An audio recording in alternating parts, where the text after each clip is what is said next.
the DOE has taken some time as a school system to do simulation and to prepare students, and teachers were confronted with service unavailable and with other error messages as they attempted to log on. Others across the city reported issues accessing essential services, including Google Classroom, Chromebooks, and Zoom, while some other teachers reported that they were struggling to even log into their emails and take attendance. Chancellor Banks blamed IBM for the issue, insisting DOE internal team checked all boxes and promised a full analysis of what went wrong. IBM released a statement the morning of February 13, stating they were working closely with DOE to address the situation as quickly as possible.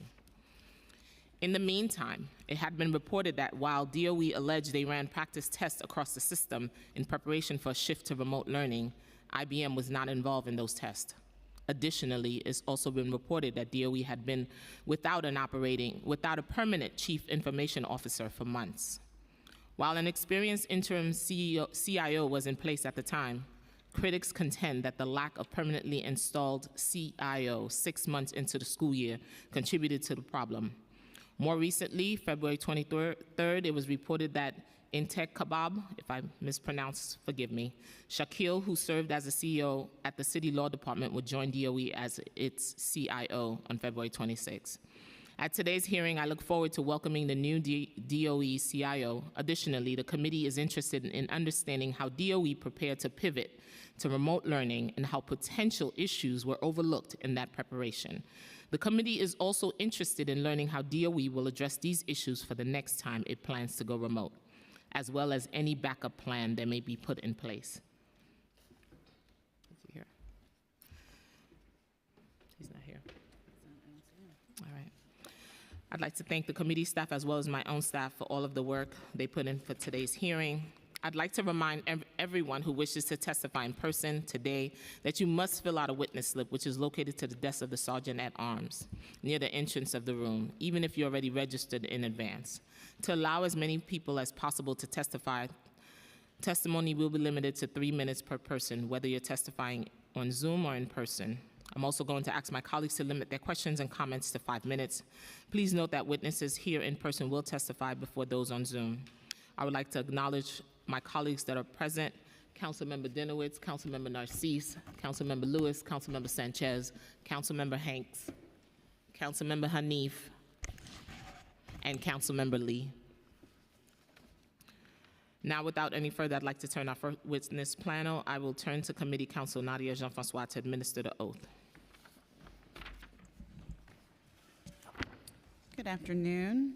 I will call on each of you individually for a response. Please raise your right hands. Do you affirm to tell the truth, the whole truth, and nothing but the truth before this committee, and to respond honestly to council member questions? Intihab Shakil? Yes, I do. Scott Strickland? Yes. Danielle Domingo? Jason Anwar? Joelle Placencia? Randy Asher? Kimberly Ramones? Emma Videra?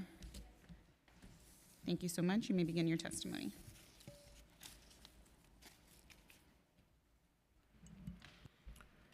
Good afternoon, Chair Joseph, members of the New York City Council Education Committee. My name is Intihab Shakil. On February 26, 2024, I became the Chief Information Officer of New York City Public Schools.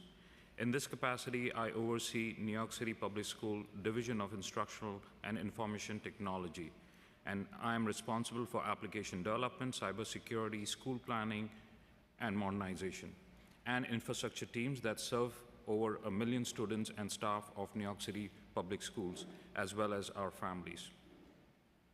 I'm joined by Scott Strickland, Deputy Chief Information Officer, Strategy and Governance, Zishan Anwar, Chief Product Officer, Joelle Placencia, Chief Technology Officer, and Randy Asher, Deputy CIO of School Planning, Modernization, and Partnership. Thank you for the opportunity to discuss our work to support and enhance the technology needs of our students and staff, along with Remote Learning Day on February 13.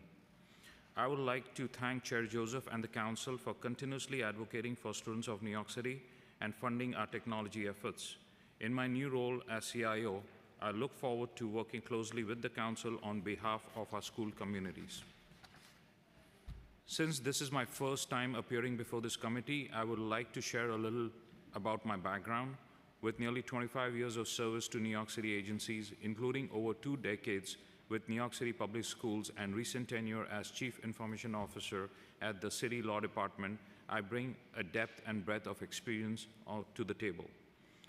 During my time at New York City Public School, I led development of products such as New York City Schools Account, Teach Hub, and Parent University, all aimed at enhancing the educational experience of students, families citywide. I was in DIT when the pandemic hit in March 2020 and led the development of systems to support student device distribution and, as students and teachers returned to schools, the Delhi health screening system. As CIO at the City Law Department, our prime focus was cybersecurity, and I played a pivotal role in establishing a business-driven cyber risk assessment program and strengthening agency security measures in alignment with citywide initiatives. At the heart of my vision for technology for New York City Public School is commitment to the principles outlined by the Chancellor in his vision for our public schools. We are dedicated to fostering a safe and inclusive digital environment that caters to the diverse needs of our students and staff, ensuring equitable access and support for all, regardless of their abilities. And of course, prioritizing the reliable operation of a data network, data centers, enterprise systems to guarantee seamless delivery of educational services and resources. Finally, recognize that technology is not an end in itself, but a means to empower our students for success in ever-evolving world. Overall, I am eager to provide the necessary tools that will equip our students not only in the classroom, but also in navigating the world beyond graduation. I look forward to hearing your concerns today about the Remote Learning Day on February 13. While we understand that technological glitches are an unfortunate reality, we take this incident very seriously and are dedicated to ongoing enhancements to our systems. Now, Scott Strickland, Deputy CIO for Strategy and Governance, will share details on last month's shift to remote learning. Thank you.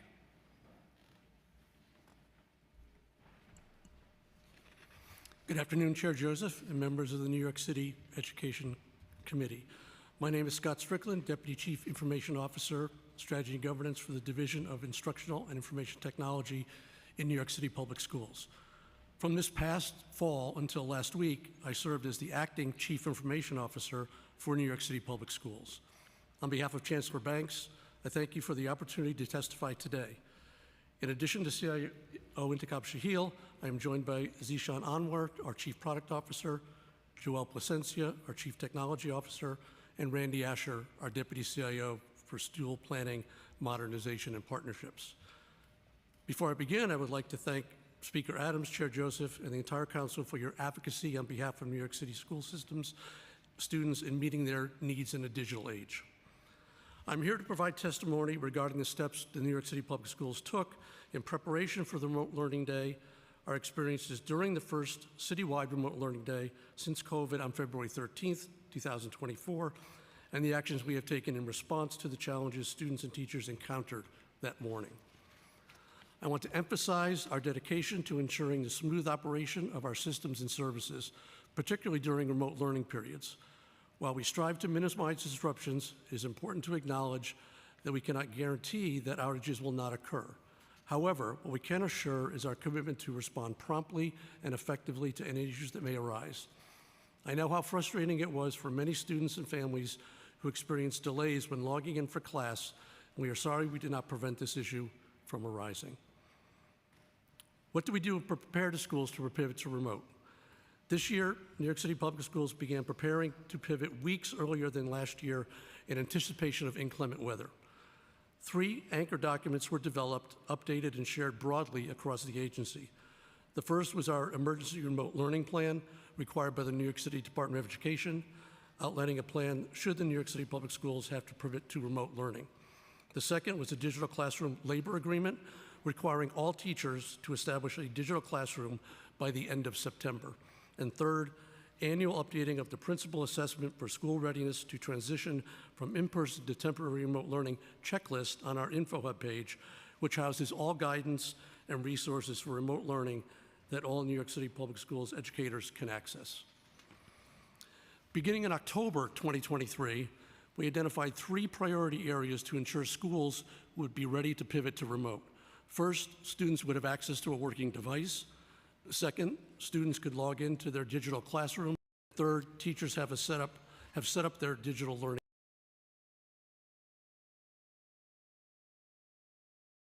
In each borough were tasked to support schools directly with this effort. Additionally, our central offices began reviewing data on these 3 data points, reviewing percentages of devices assigned to students, percentage of student logins, and percent of teacher logins on New York City Public School systems. To begin, we shared preparation guidance with schools and district leaders, including a checklist that included information on these 8 categories: devices for students and staff and student accounts, digital learning environments, digital professional learning, student supports and related services, attendance and student outreach, budget and human resources, and school community communications. On November 27, 2003, schools were directed to conduct a pivot to remote practice, both in school and at home. They were given a window of time for these practices to occur by December 8, 2023. The exact date each district was set by the superintendent. These expectations were communicated through system-wide email messaging to all New York City Public Schools superintendents. Included in this message was a letter for superintendents to share with each of their principals, and a letter that principals could share with their families, the Remote Readiness Practice Plan family letter. The focus of the practice was to ensure students had access to a working device, had access to the internet, and could access their digital classroom, both in school and at home. In school, teachers were to assure that students had guided practice on logging in via their New York City provided username and passwords. Discretion was given to principals and teachers for additional digital learning activities done in the classroom. The at-home practice activity ranged from a homework assignment to an extension of the day's learning conducted at home in the digital environment. These were activities to test access to the digital classroom for the student to complete asynchronously rather than an activity of synchronous teaching and learning. By December 20th, 2023, all superintendents confirmed their districts had completed the pivot to remote practice activities.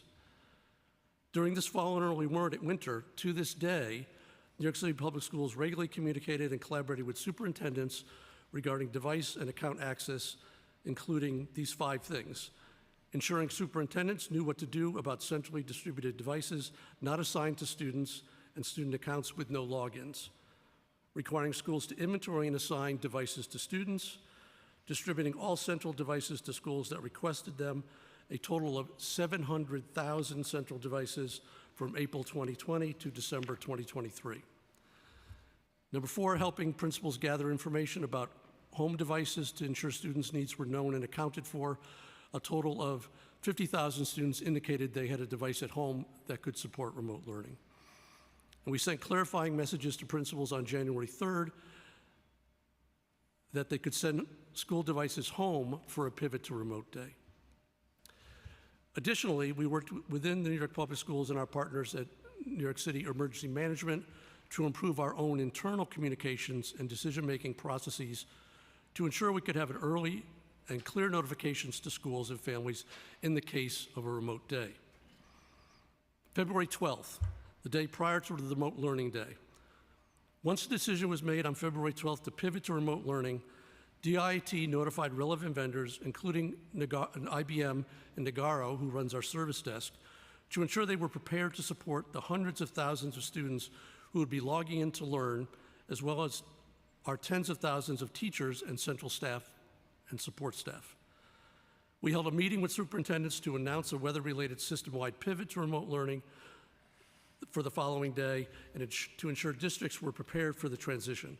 Superintendents were reminded to review the snow day closure guidance and to remind schools to send devices home with students who may need them. With regard to IBM, the DIT team sent an email at 1 p.m. on February 12th indicating that the next day, February 13th, would be a remote learning day for students, and that we expected an increased load for user login authentications and for them to perform active monitoring. IBM acknowledged their notification soon after receiving the email. February 13th, the citywide remote learning day. On February 13th, 2024, a large number of New York City public school users, primarily students and teachers, were unable to log into New York City public school systems at the beginning of the remote learning day. After investigation, DIT determined that the issue was related to the user authentication services provided by the IBM Security Verify product that New York City public schools had been using for several years. Overall, the issues began and were identified by DIT around 7:45 a.m. IBM was notified at that time. IBM acknowledged receipt of our message and investigated and immediately began to work on a resolution, as did DIT. After several corrective actions by both IBM and DIT, the system appeared to be stabilized mid-morning. New York City public school systems, including the IBM system, operated without problems for the remainder of the remote learning day and since. While there's no definitive data on how many students and teachers were impacted, what we do know is that over 100,000 users were able to log in before 8 a.m., and between 15,000 and 40,000 users were able to log in every 10 minutes from 8 a.m. till 10 a.m., totaling over 660,000 users. By the end of the day, over 1 million students, teachers, and staff were able to log into New York City public school systems on December 13th. The root cause of the issue was that the number of New York City public schools users logging in prior to 8 a.m. to start the remote learning day exceeded the capacity of the system to handle that peak load. On the IBM side, the actions that were taken that day included increasing the capacity of New York City public schools authentication services, along with adding more CPU processing power to one of their services and isolating New York City public schools traffic to one server while moving all other clients to secondary servers. We also worked with IBM to turn off an alternative QR picture-based authentication option to have users use the standard username password authentication model. This option is for younger children and special needs students who operate and was operating unpredictably under the peak load. Following this first pivot to remote day, we were tasked with aggressively and accurately testing systems in the event of another system-wide pivot to remote. We know how frustrating it was for many students and families who experienced delays when logging into classes, and we are sorry we did not prevent this issue from occurring. What has happened since February 13th? Since February 13th, DIT has been working with IBM to develop an immediate and a long-range plan of action to ensure that the next remote learning day can avoid the problem we experienced on February 13th. The immediate term plan includes the possibility of staggering start times on a remote learning day to distribute the peak load on the IBM user authentication service. DIT has also successfully completed performance load testings in its staging environment, which accesses an existing IBM pre-production authentication service provided by IBM for testing purposes. The objective of these tests was to establish measurements of the system's performance, called a performance baseline. This pre-production environment was used by DIT as a close replica of the live production environment, but is not yet an exact replica of the New York City production environment. Longer term, both DIT and IBM were performing automated performance tests on their test systems to identify performance improvements that can be implemented to reduce the risk of overloading the system, even at New York City Public Schools' peak start of day volumes.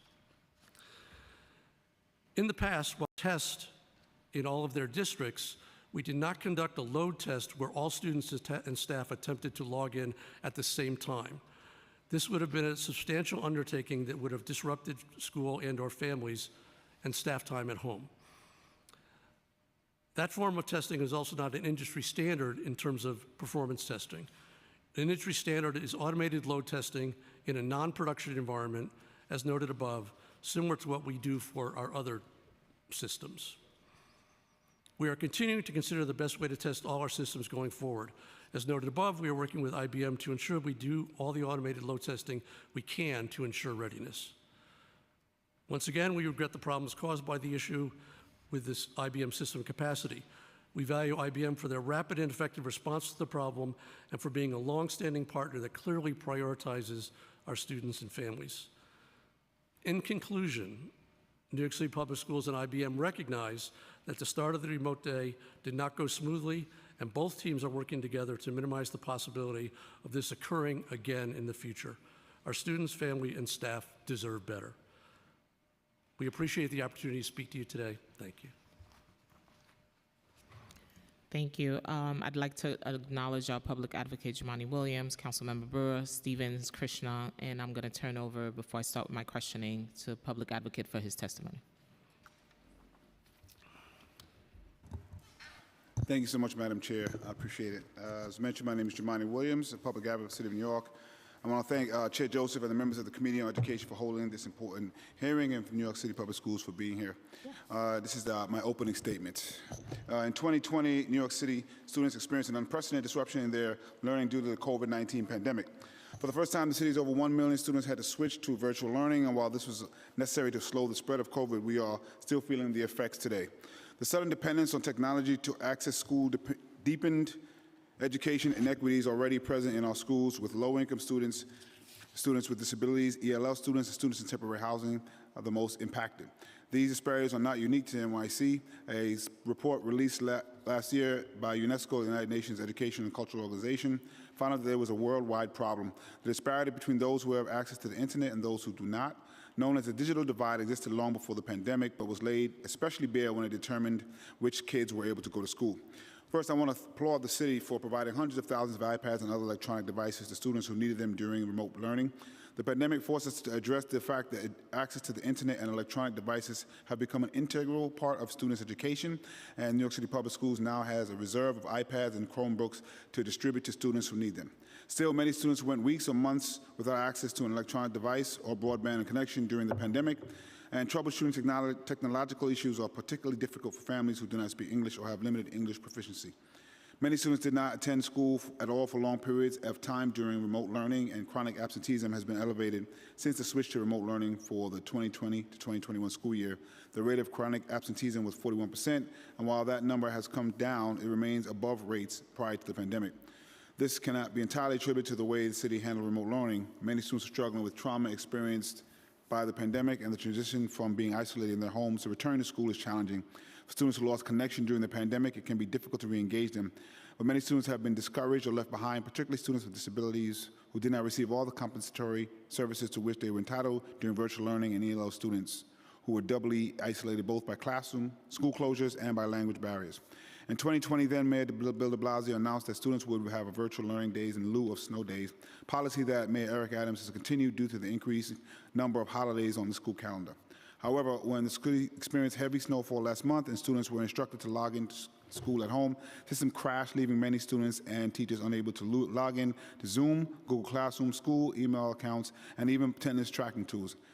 Of course, it is concerning to me and many New Yorkers that prior to the snow day issues, New York City Public Schools did not have a permanent chief information officer for months.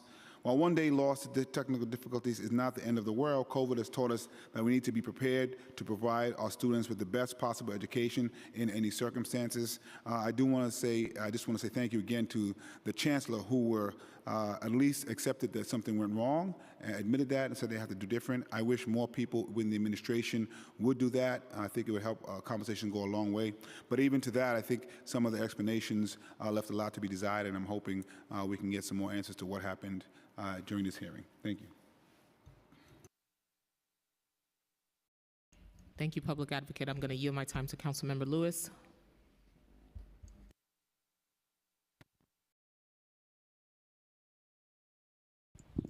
Thank you, Chair, and thank you to the panel for being here today.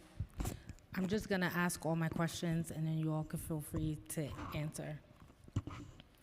The first question is in regards to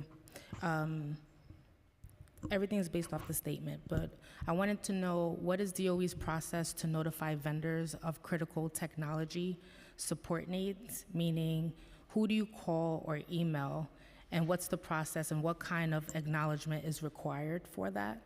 The second one is in regards to your statement on page 5, when you reached out to IBM. I wanted to know, when did DOE actually communicate to IBM that there was a technical problem, and what means of communication was used and what was said and communicated with IBM? How often does DOE have an executive level sync with IBM's executive team? And what expectations are expressed at those meetings that you have with IBM? And did IBM meet its minimal contractual obligation in terms of service on the morning of the snowstorm? Meaning, did IBM perform, or was their performance met with the contract requirements? And if so, why did the contract not have a higher level of performance? And last one, which agency owns the contract that IBM operates currently for the DOE? Thank you.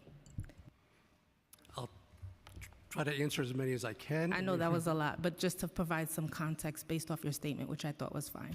Great, thank you. So we have regular meetings with our major vendors.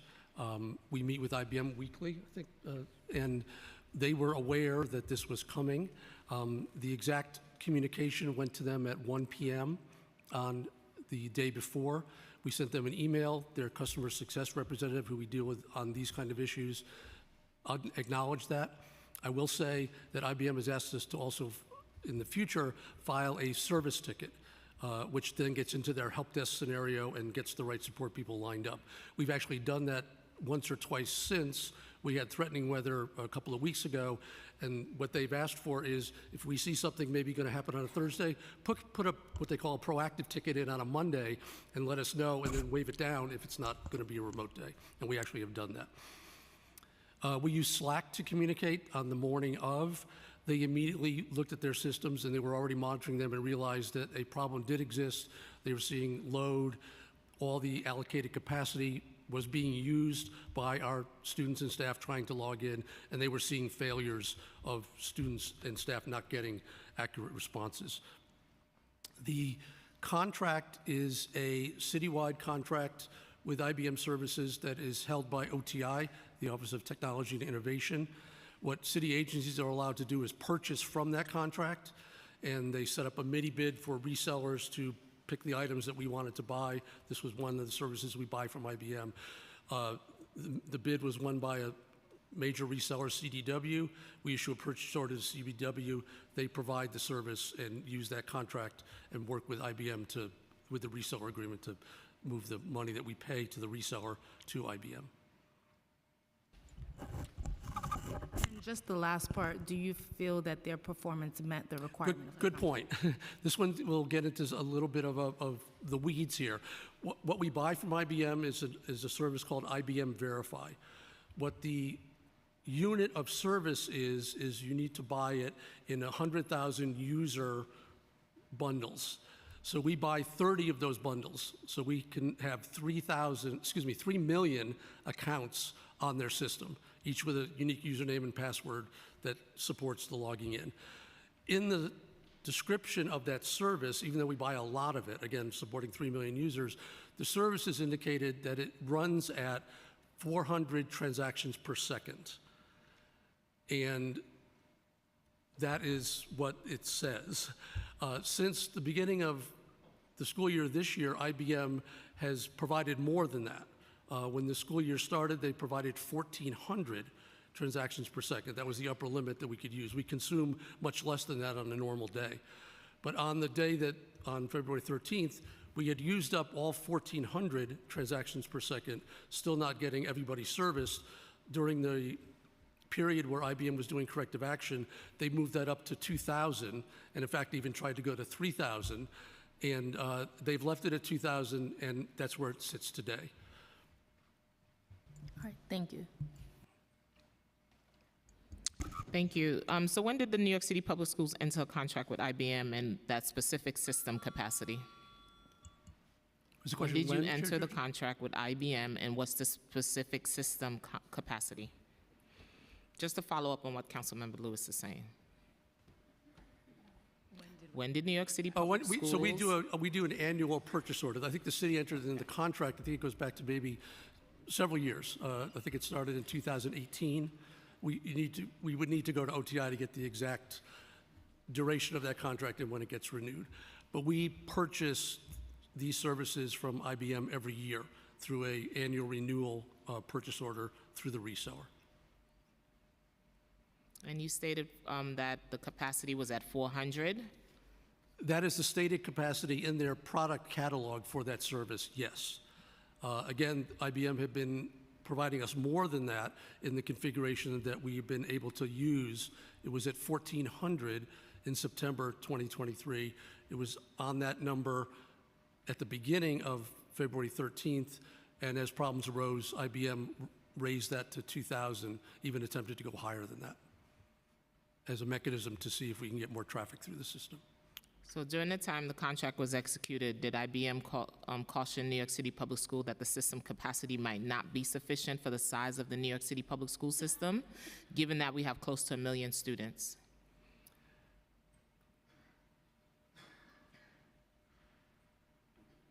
I think what IBM had seen and what we had procured was potential for up to 3 million people logging in, each having a username and password. And so I think they were making, and again, I'm speaking for them, but in terms of what actually happened, they gave us something over the standard amount of TPS to support the New York City schools environment. So never in a conversation did they suggest you need to expand, even though they gave you 3 million, but you said 400 is what you were using, and they expanded to 2,000. Was there ever a conversation to expand that? I believe each year, especially recently, as we have stabilized at a certain number and with the potential for a remote learning day, they have asked us to reevaluate whether we are procuring enough from them and what type of service we're procuring. And when you conducted your system simulation for system-wide remote learning, did you ever produce a report to give to the chancellor to review? Emma, do you want to handle that? Thanks, Chair Joseph, and thanks to all of you for having us here today. We provided a verbal report. I don't believe we provided a written report, no, in the comprehensive, on the testing we did this fall. And during your simulation, was IBM part of that simulation? The fall simulation is recorded where we were working with students and teachers to make sure they had a device, could access the system and do it at home and in school. No, IBM was not involved. Why not? Can I just adjust one thing on that, and you should jump in? I just want to say one thing. IBM systems were used for that because that's the only way for folks to log into our Correct. systems. And so the IBM product was used as a part of that testing as we did it. But you can speak to what your question was around that. Yeah, we did not involve any vendors, whether it was the services we get from Google or Microsoft or IBM, Zoom, in the simulations. Again, it was designed to make sure that students and teachers had access and knew where to go to potentially perform asynchronous and synchronous remote learning. So you're telling me you didn't think it was important to involve IBM in the simulation? This is a practice and play situation.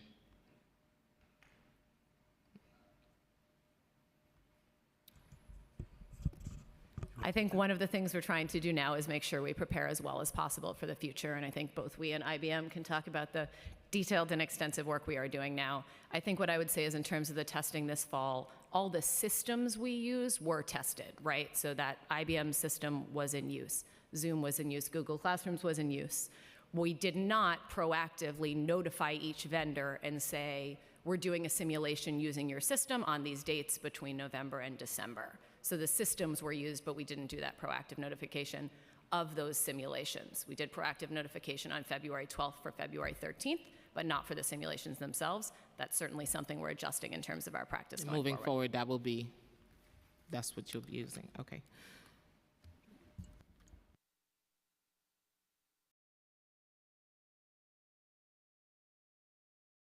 Councilmember Brewer, I'm gonna let you ask your question. I know you guys gotta leave, so go ahead.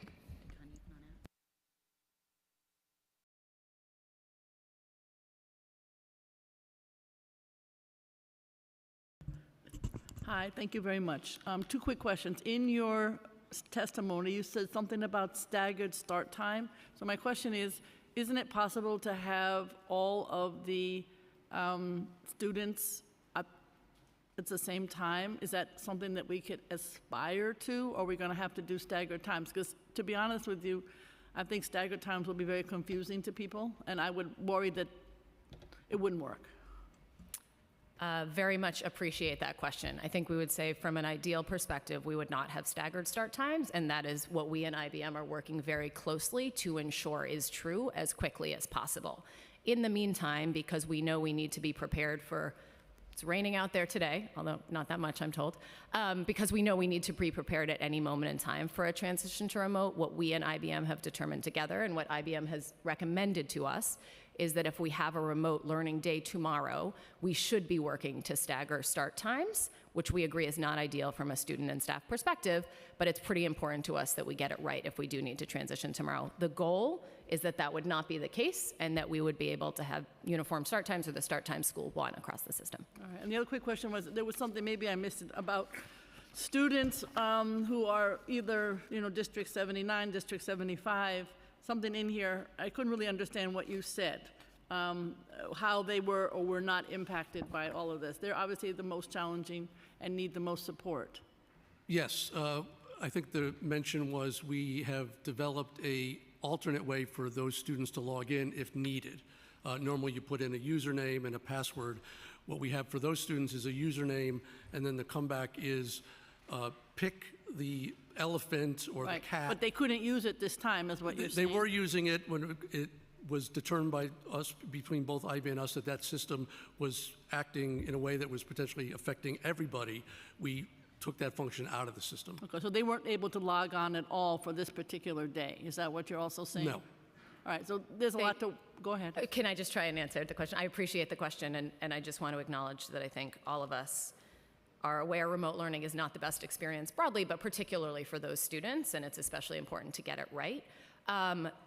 They could still log in the way everybody else could log in. If they could. If they could, yes. We have another way that they and younger students could potentially log in that we and IBM determined was taking up excess capacity on the morning of. So one of the ways we increased capacity was to take away that option B for some students. They still had option A. Okay, thank you very much. In my experience from staff and others, it was really towards the end of the day that people were mostly able to log on. I know you said mid-morning, but I'm just letting you know it got to be noon, 12:30, 1 o'clock. That's when some of them could get on. So I appreciate your honest testimony. Just an awful lot of work to be done. Thank you, Madam Chair. Thank you, Councilmember Brewer. Councilmember Hanif. Thank you, Chair Joseph, and thank you so much for being here. As a former first-generation New York City public school student whose parents really struggle to communicate with my schools, language accessibility for families is deeply important to me. Could you share how the DOE is communicating expectations or communicated expectations for families with limited English proficiency around remote learning? Kim or Danielle, can I have you come join? Yes, absolutely. So we sort of, from where we sit at Central, communicated through superintendents, through principals to families in terms of our communications. And Kim, can you speak to that? Kim is from our Division of School Leadership. Sorry. Thanks, Kim. Hi, good afternoon. Good afternoon. So we, as stated, we communicate through Principals Digest, which goes to all principals. We also communicate through our Superintendent's Digest, which goes to all superintendents. For parents and families, whenever we're sending messaging, we will provide templates to schools that are translated in the 9 languages, and so that is the way that we try to address families who have languages other than English. So we rely on our schools, our messaging, our citywide messaging, and translated forms that we do provide. We did that on the day before February 12th, and we also did that in the past when we are preparing to simulate activities. And where is that translation done by, or who is it done by? It is done by our Office of Translations within our New York City Public Schools. And then for the families that had issues on the day of, who did they report to? Their school? On the limited day English of, they would have proficiency. had the closest communication with their principal. And then the information that's being shared out about remote learning, it's a standardized material. That's correct. And then my understanding is that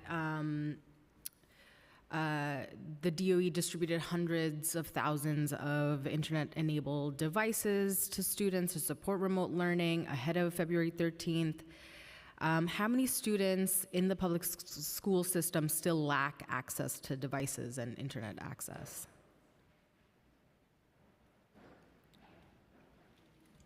So I can tell you what we know, and then we can do our best to talk through the rest. So over the past few years, and my colleagues here, including actually Shaquille, who was at New York City Public Schools at the beginning of the pandemic, can speak to this.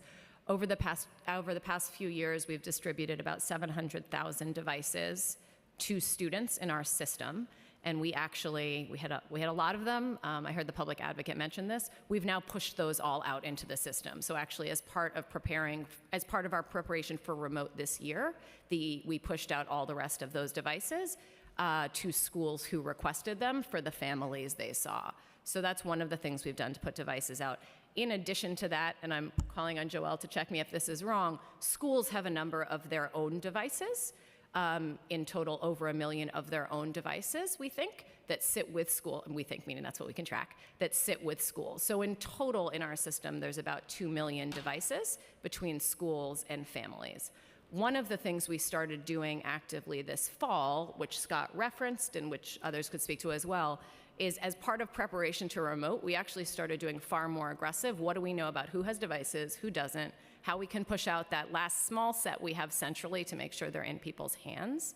And then how can we make sure schools understand that they have their own over 1 million devices that they might not want to send home every single day, but in the case of a pivot to remote, an emergency situation, they can send those home, right? And because we know we don't have more devices at Central, those are out, but we know schools have over 1 million devices and they can send those home. So that's a piece of the work we did working with our Division of School Leadership, our superintendents, and our principals to say, these are the students that have central devices. These are students who have said they have an at-home device. And then how can you work to ensure all the other students in your school can take home one of these devices you have in the case of an emergency situation like a pivot to remote. We put out guidance to principals in January, making clear that that's something they should be preparing to do. In the case of a pivot to remote situation, there was a little bit of a question of whether they were allowed to do it. We said you are allowed to do it. In fact, you should do it. Because we are expecting you to do that, we're going to commit to you that we will let you know by 11 a.m. the day before if we are going to pivot to remote, so you have time to send those devices home.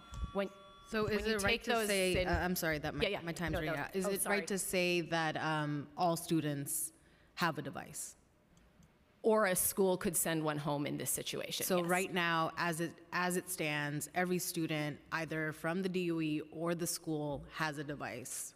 In the case of an emergency situation where the school sends it home, yes, they should. And then on a day that's not a mandated remote day, are schools giving out homework that requires a student to have to do homework using a computer or a device? Not always. Sometimes the homework might be done through manual processes, and sometimes the homework assignment could be done through a learning environment. Depends on the actual lesson of the day. And in those instances, are the students allowed to take a device, loan a device for those assignments?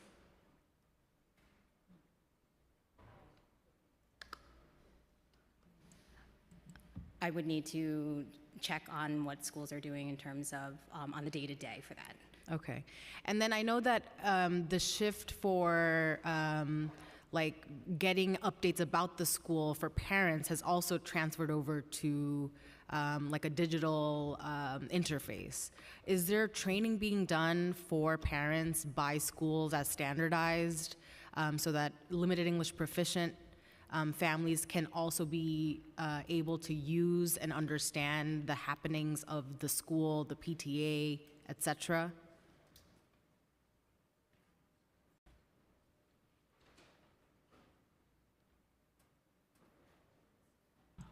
I know I had built when I was the Chief Product Officer 5 years ago, a solution called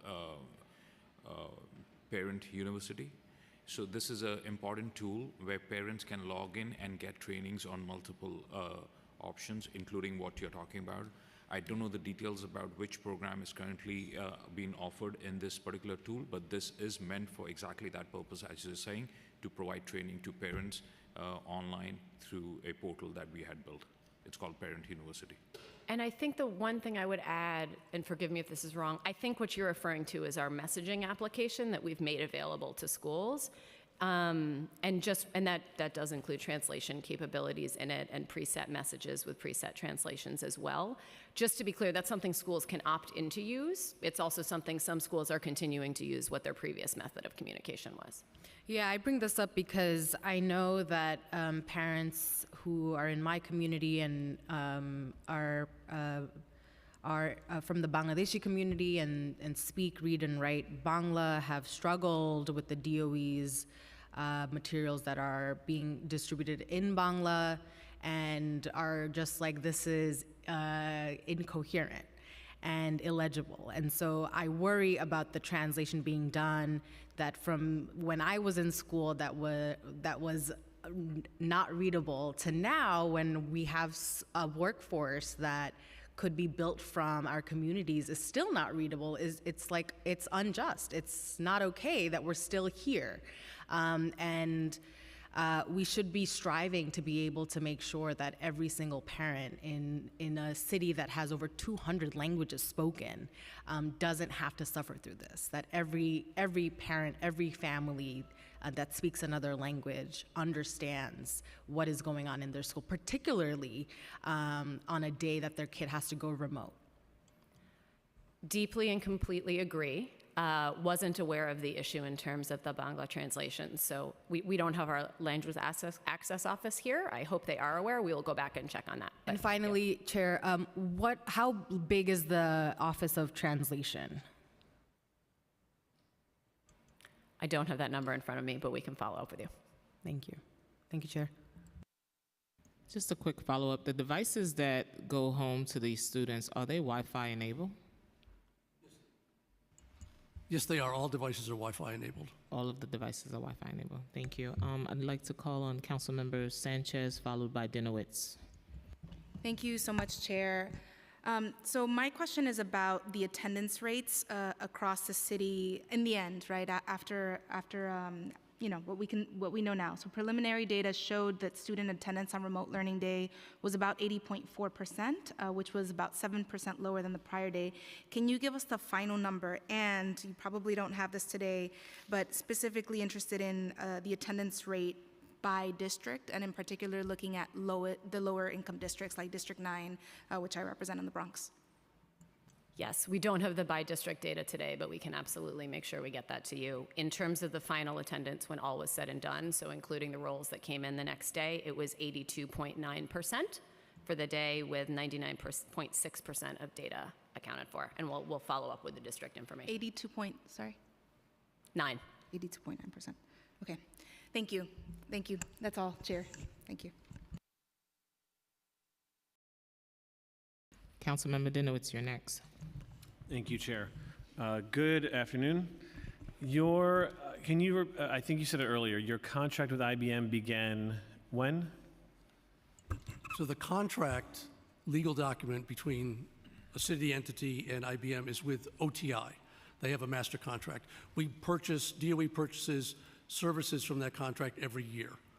So we repurchase. So going back to what year have you purchased services? At least going back to 2018, probably much before that also. And the 400 users per second login, was that the number in place in 2018? I don't exactly know what the item number spec was at that time. I would assume it was that same number, 400 TPS, transactions per second. It may take 2 or 3 IBM transactions to actually complete a successful user login. Right. But the 400 transactions per second number that we have today is the same one that's in place since 2018, is what you're saying? You're assuming it's the same? Yes. Okay. So since 2018, there have been a number of things that have changed, notably remote learning. In 2020, the entire world pivoted to remote learning, and now, with the death of snow days, we are anticipating that these things will happen. So why is it the case that you are still using transactions that are similar to the numbers in 2018 and have not updated those numbers and the services you're procuring? I think that's a fair question. As we indicated this year, and especially during a peak period, we need much more capacity than that to be successful. But and based on your testimony, it appears that there have been a lot of improvements on the student-facing, the user-facing side. There was, understandably so, a lot of confusion in March, April of 2020 when we all pivoted to remote learning. Teachers, we didn't know what to do. There was little guidance. It seems that there's more guidance on that end. But it appears that there's a lot that hasn't changed on the back end, on the technical side. And the 400 users per second, what type of day is that designed for? Who is that designed for? 400 transactions per second. Yeah, that can also be answered by IBM. I think it's their offering for, and again, that's for a unit of 100,000 users. We buy 30 of those to get up to 3 million. It appears that we would need to have some mechanism to procure additional TPS for that number of users, especially when we're going to, that those numbers can be used in a peak period. I mean, in all fairness, you're the one purchasing the product, right? So we can ask IBM other technical questions, but in terms of the New York City public schools, you're the ones purchasing a product, and it sounds to me like you're purchasing the wrong product, or you're purchasing a product based on the needs of 2018. And the 400 trends, please. I'll try to answer that. As Scott was mentioning, we were buying for the number of students and parents who could log in, which was about 3 million. So we were focused on that. In terms of transaction per second, this had not been a major issue for us, even during the remote learning, and we did not pay enough attention to ensure that that it needs to be increased so that we can continue, because it worked consistently during the pandemic. Now, knowing what we know and we have seen how it behaved, we will work with IBM to ensure that we procure the right quantity of transaction per seconds to ensure this does not happen again. When did you announce that snow days, there would be no more snow days? When was that announced? I don't know the date on which it was announced. I believe it was referenced that it was first announced in the previous administration, but I don't know when it was re-announced. So it's been it's 2021. So it's been a few years. So between 2021 and 2024, there was no one in the Department of Education, in the technology department, no one in the entire city who kind of said, you know what, we're going to have almost 1 million users logging in at the same time. Perhaps the product we have since 2018 may not be appropriate for everyone logging in at the same time. There's no one who at the DOE who asks those sorts of questions.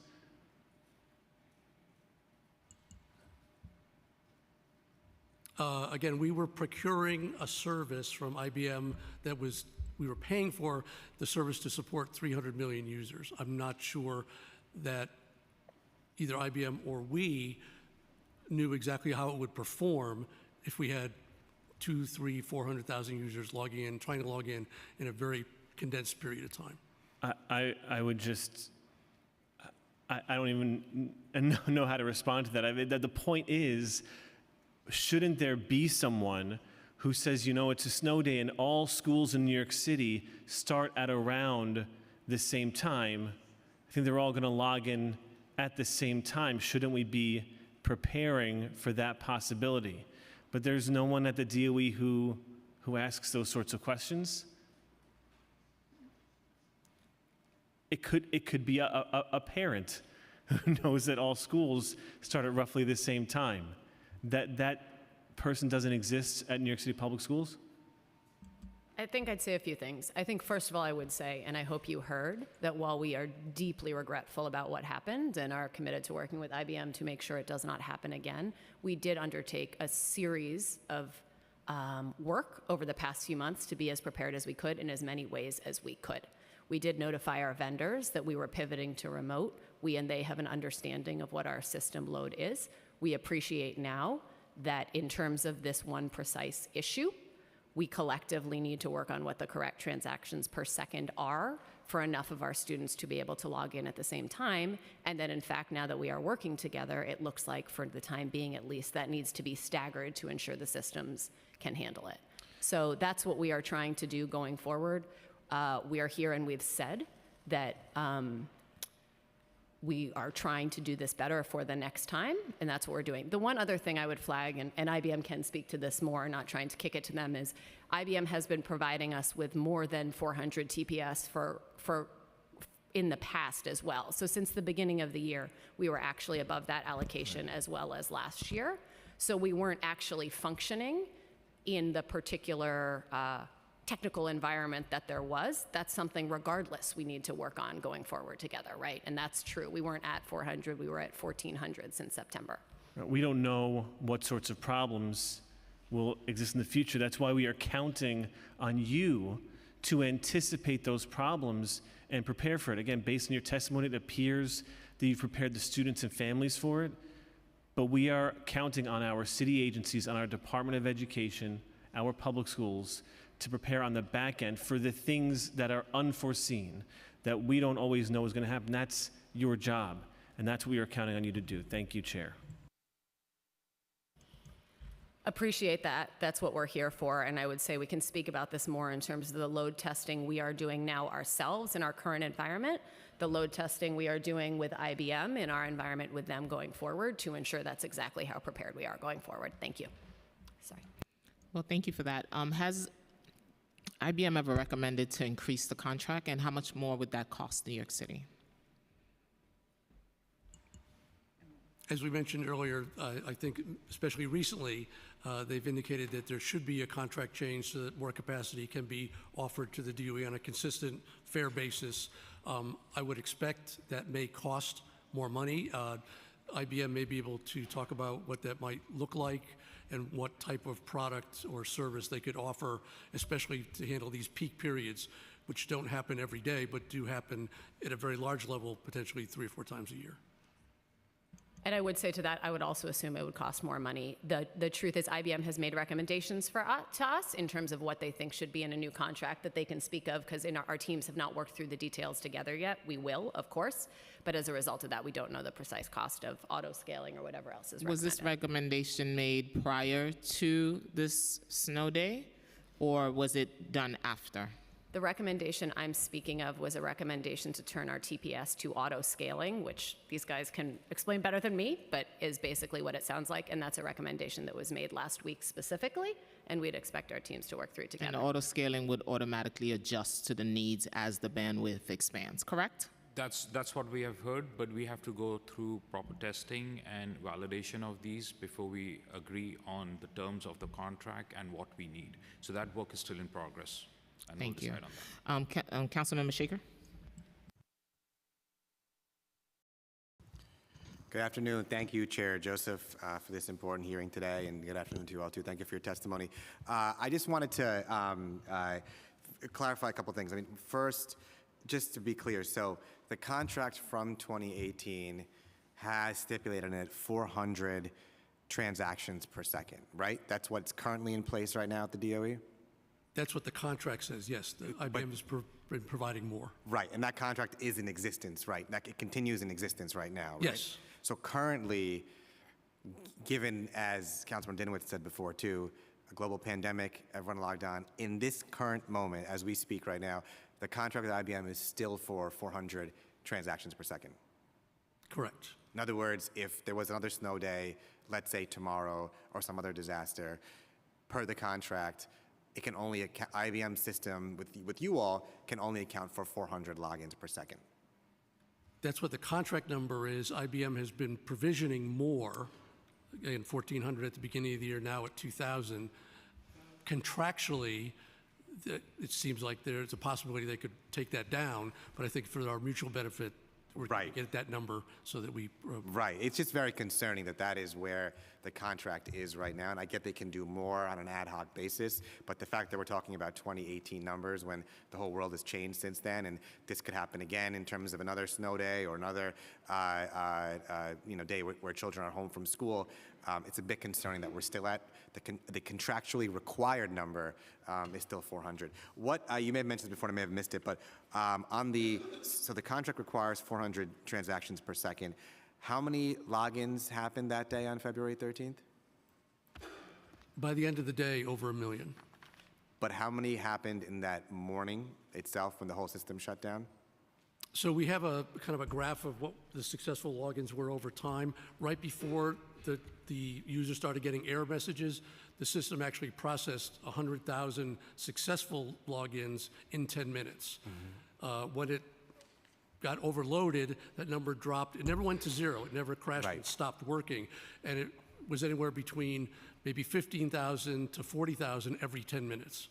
Right, and there were successful logins, but just overall, both successful and unsuccessful, how many logins happened in that, and I know it because I was one of the parents with my children trying to log them in, between that 8, as the chair was too, between 8 and 8:30 in the morning, how many logins happened during that time, both successful and unsuccessful?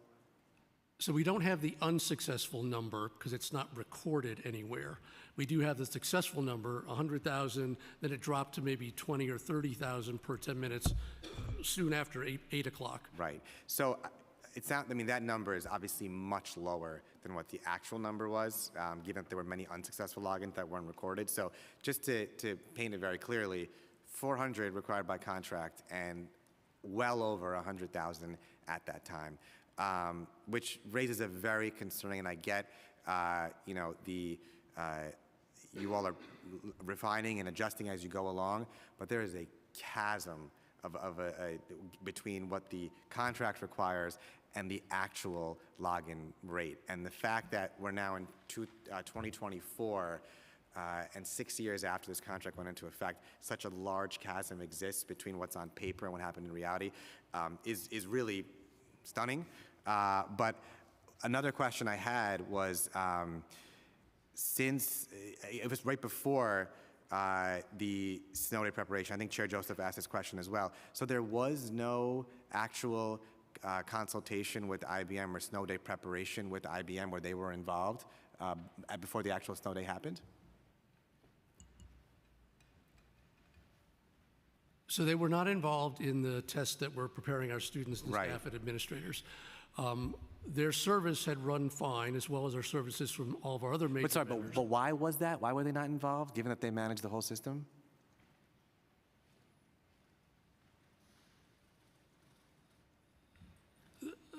The objective of that test was to make sure our students and staff were prepared and could do the work. And we had not experienced difficulties, again, across the pandemic with any of our major vendors that provide these type of services, whether it's IBM or Outlook, Microsoft, Google, et cetera. I also just want to again clarify, and I appreciate the question you're asking, and it's a good question, and it's obviously something we're adjusting going forward with all of our vendors. Their systems were involved, so their tool was involved. Their tool worked in those simulations that we did district by district, just like Zoom did, Google Classroom did as well, right? So it's not like their systems were not involved, but we didn't do a separate notification to them. This is what we're doing, this is how we're doing this. Now that is what we are doing with them, as well as more load testing, but their system was used. Okay. It also seems very strange that they wouldn't be involved, given that they oversee the whole system and administer it, when you're talking about preparing for the snowstorm. One thing I wanted to correct was, and hopefully we hear more from IBM too, but I believe that their login rate reached about 3,000 per second, which is much higher than the contract amount, just going back to my first question. But my other question was IBM notified at a senior level that a snow day was planned for February 13th? Who did you notify at IBM, and if so, when? Okay, so a notification was the day before at 1 p.m. We notified the people that we deal with on an ongoing basis. I would say at the working level, they recognized it and were ready to help Right. if anything came up. You mentioned the 3,000. Just to be clear, Sure. they provided as a corrective mechanism as we were working on the problem that morning, went from 1,400 to 2,000. They did take it to 3,000. The system behaved unstably, actually got worse for whatever reasons. So they took it back to a number where it stabilized and was behaving till we made some other changes. Got it. But going back, and thank you for the clarification, but going back to the question I just asked, so no one at a senior level at IBM was notified about the snow day and snow day preparations? I don't think we can answer that. We reached out to our representative. Whether they scaled it up to the senior members in their organization is for them to answer. Okay. And we reached out and they confirmed receipt too, right? So I think, I just want to say, we did understand from them they'd be prepared. We don't know what communications happened internally. Yeah. They've asked us to adjust our own communications. We are doing that and have done it a few times since then already. Got it. So I would just say, I mean, I think the chancellor and the public advocate said this best. The chancellor did say that this was a test and you all failed. I happen to agree with that. And I think my kids would too, actually. But the one question I'll just leave you with is that there seems to be a lot of blame, or at least passing the buck to IBM and IBM system. But the contract was from 2018. IBM wasn't involved in any snow day preparation before. Doesn't seem like senior leadership at IBM were notified of a snow day by DOE before it happened. So I just think, when you look at the way IBM is sort of the buck is being passed there, I would give you the example of if you have an elevator and the elevator can only hold 1,000 pounds and you put 7,000 pounds in the elevator and the elevator gets stuck, is it fair to blame the elevator company in that situation? That's all I'd ask. Thank you.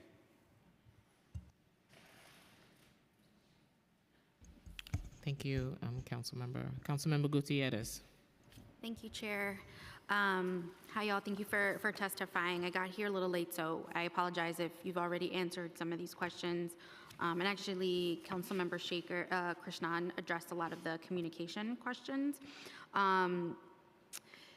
My question is similarly about communication. I guess moving forward, since it doesn't look like the dynamics of, can you just confirm the contract moving forward?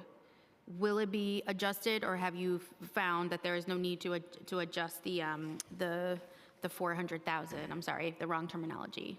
Users per second. We assume it will need to be adjusted. We do not have a final set of decisions between us and IBM on what is needed, whether it is auto-scaling or some TPS amount. They made us a recommendation last week. We will work with them on the specifics of what that recommendation are and then what the costs would be associated with that. Obviously, again, the contract is with OTI, not us, but so we would need to work through them. Right. Is there anything that you can share about what some of those suggestions have been from IBM so far? So I would say the core one, but I do want to say our teams have not worked through the details of it, so I don't think any of us can answer follow-up questions, but I believe the core recommendation that was given to us last week was about auto-scaling, automatically scaling, as opposed to having a set TPS, but we haven't talked about the details between us and IBM yet. So we'll have to come back on that. Okay. My next question is just regarding the communication, not necessarily between New York Public Schools and OTI or an IBM. I think what was very disheartening was hearing the mayor for some time in the morning essentially blame parents for the fact that their kids could not get logged on. And I distinctly remember the press conference saying that, this was up to parents, and if parents were unwilling to navigate this issue, that was on them. I don't know if I don't think I'm saying it exactly, but that was the tone. That was the chief complaint that I heard from constituents in my district. And so my question to you all is how do you all respond to that, now knowing that the issue was never on the parents, right? It was authentication. What is the response? What is the apology from the department to parents? It was really offensive. I don't know if there are folks here that will testify to that, but it was really insulting. And so would love to hear of that, if that's something the department is working on.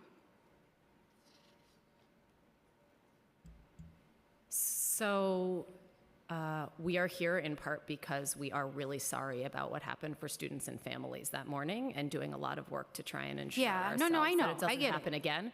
And the chancellor did, as was noted out, note that morning that we failed to deliver for our students and families and that we would do better.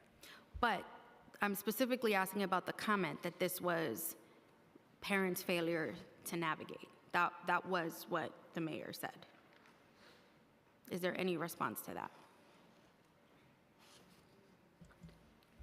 On the morning of, do I response to that? I think what I'd say is we're working as hard as we can to make sure our systems are working for our students and families. I know. I get it. That's why you're here. That's why IBM is here. That's not what my community, that's not what they want to hear from the city's leader, that it's their fault, is what I'm saying. So would love to know if there's a apology with regard to that specific statement. The last piece that I'll say, the last question that I'll ask, and I know this was in your testimony, is there any specific information you can give us on special needs students and their ability on the 13th to like fully get on? Is there, I don't know if you already covered that, I apologize if you did, but just curious if there was any special attention played in those instances to those students. I know there was a whole plan with superintendent, so I'm assuming there was more touch bases, but I just want to hear on the record if there was any additional efforts once you realized there was an issue with special needs students. Thank you. Thank you, Chair. Thank you. Oh, yep.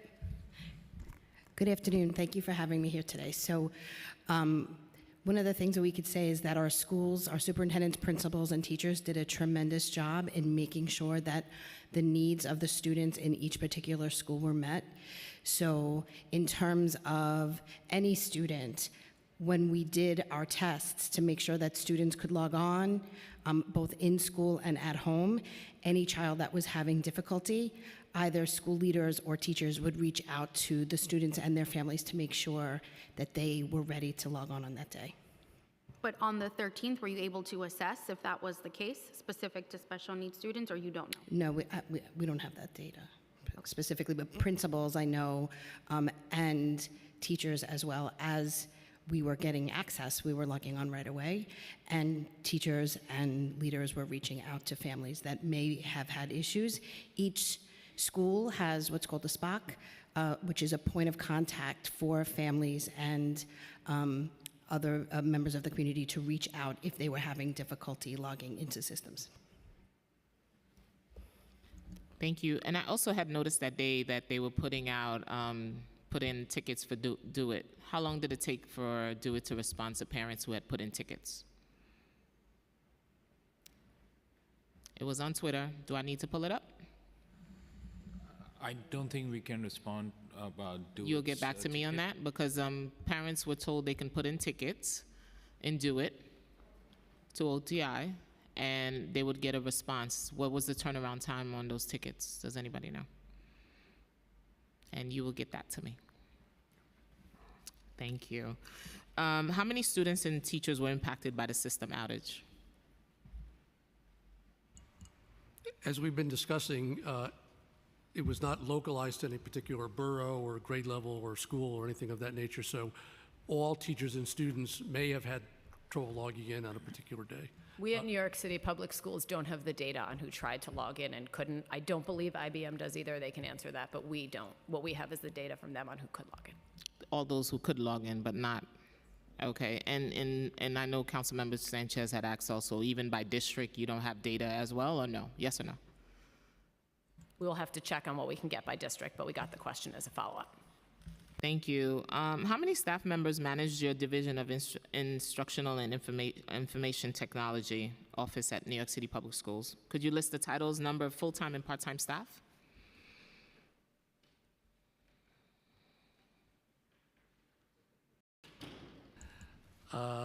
We had that question in advance, so we do have it. We have a leadership team of 8. I'll maybe quickly run down. Do we have their names? I thought we did.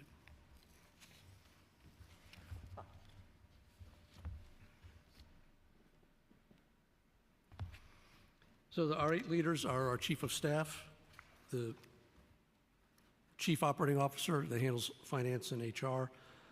CIO for Strategy and Governance, myself. Chief Product Officer, Zishan. Chief Technology Officer, Joelle, who's here. Chief Information Security Officer, Damon Waters. Deputy CIO for School Planning, Modernization, and Partnership, Randy Ashew, is here. And the Deputy CIO for Digital Content and Services. So that's 8 senior people that report directly to our CIO. We also have about 30 other director-level people that handle our infrastructure, our hosting, app development, security, things of that nature. Our total staff, full-time equivalents, is 603 at the moment. How many vacancies are there in DIIT? We worked on that number also. There are 7 vacancies. Those are empty positions where we have authority to hire. And were there any of the vacancy reduction in this department? In terms of vacancy reductions for our PEGs? Yes. The last time one of those vacancy reductions impacted DIIT was in January 2022. They haven't been impacted from those last few rounds. Thank you. What's the New York City Public Schools budget for remote learning? And is that budget within DIIT? Yeah, we answer that question 2 ways. So remote learning is not a separate category of DIIT expense. It's we host, we have licenses for products, our authentication, our security, et cetera. So we provide, within our budget, we have the hosting, we pay for the license for Google Enterprise, for Zoom, and we built other systems around this that we pay for of our budget, TeachHub, Parent University, et cetera. The other addition would be what schools buy for actual digital curriculum for ELA, math, social studies, language arts, that is third-party digital curriculum. Thank you.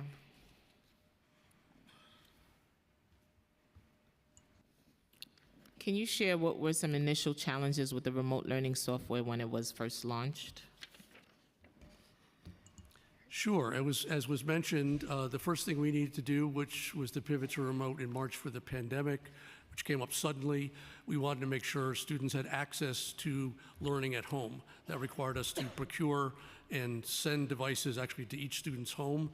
About 300,000 went out in 90 days in that fall. In the meantime, we were making sure our teachers and staff could work from home and setting up systems for that and making sure they had devices and access. And then we started building technology. We built a system called TeachHub, which allowed everybody to log into one place and get to the curriculum and tools they're going to use. And as students came online with their devices, more and more curriculum was built on our enterprise Google platform or other learning management systems to actually allow robust synchronous and asynchronous instruction. So the challenges were going from not knowing we had to plan for that to some major procurements, distribution, and setup and operating of systems that didn't have any kind of super long-range planning. In terms of your current devices now, what is the warranty on those? The warranty is a 3-year warranty and a 3-year useful life for an iPad or a Chromebook that we've been purchasing centrally. We do sometimes extend those warranties to 5 years, but for capital purposes and even ECF purposes, which was the major funding sources for a lot of our student devices, it's a 3-year life cycle. And a lot of the schools are now coming up with testing online. Are you prepared for that? Yes, we've been working. Emma knows I'm going to ask. 2 decades in doing this business. You know I'm going to ask. We've had 2 briefings on that in the past week. Yes, Emma's been very active with us to making sure, because that's, again, another high-stakes point of service where students are going to be taking their SATs and PSATs in school for the first time, and also the state testing for the 3rd graders and the 8th graders. Joelle can speak a little bit maybe about the work that we've done to see how students, how those schools that will be offering those testing are set up for the in-school bandwidth and the in-school device distribution. And we do have a small number of schools that are at what we call lease sites. They're not DOE-owned buildings, which have been hard to get to to do network upgrades. In some cases, we want to make sure that there's enough bandwidth and internet access points in the exact classrooms where schools are going to be offering that service where they won't have capacity problems. Yeah, because I know last year you had an issue with testing, so I want to make sure, because the pilot program launched to test kids online, so I want to make sure that system is up and running. We saw what happened with snow days. I don't want kids coming in and not being able to take the test. Fair enough. And there's what we can do on our side, and then the software itself is run through, it's provided by the state. There is a download that can happen on some of our platforms, and we're making sure that that download is done ahead of the testing period. And when are you going to start practicing doing a simulation with the testing system to make sure that there will be no glitches that day? Joe, you want to talk a little bit about that? Don't be scared, I don't bite. They should tell you. Again, he said, as you mentioned, 2 or 3 years experience with this. 22 years teaching in New York City public schools, and I ran in all those positions. That was a spark in my building, so trust me, firsthand experience. Yeah, so preparation started last year. 127 schools participated in this pilot program and getting ready for transitioning to computer-based testing.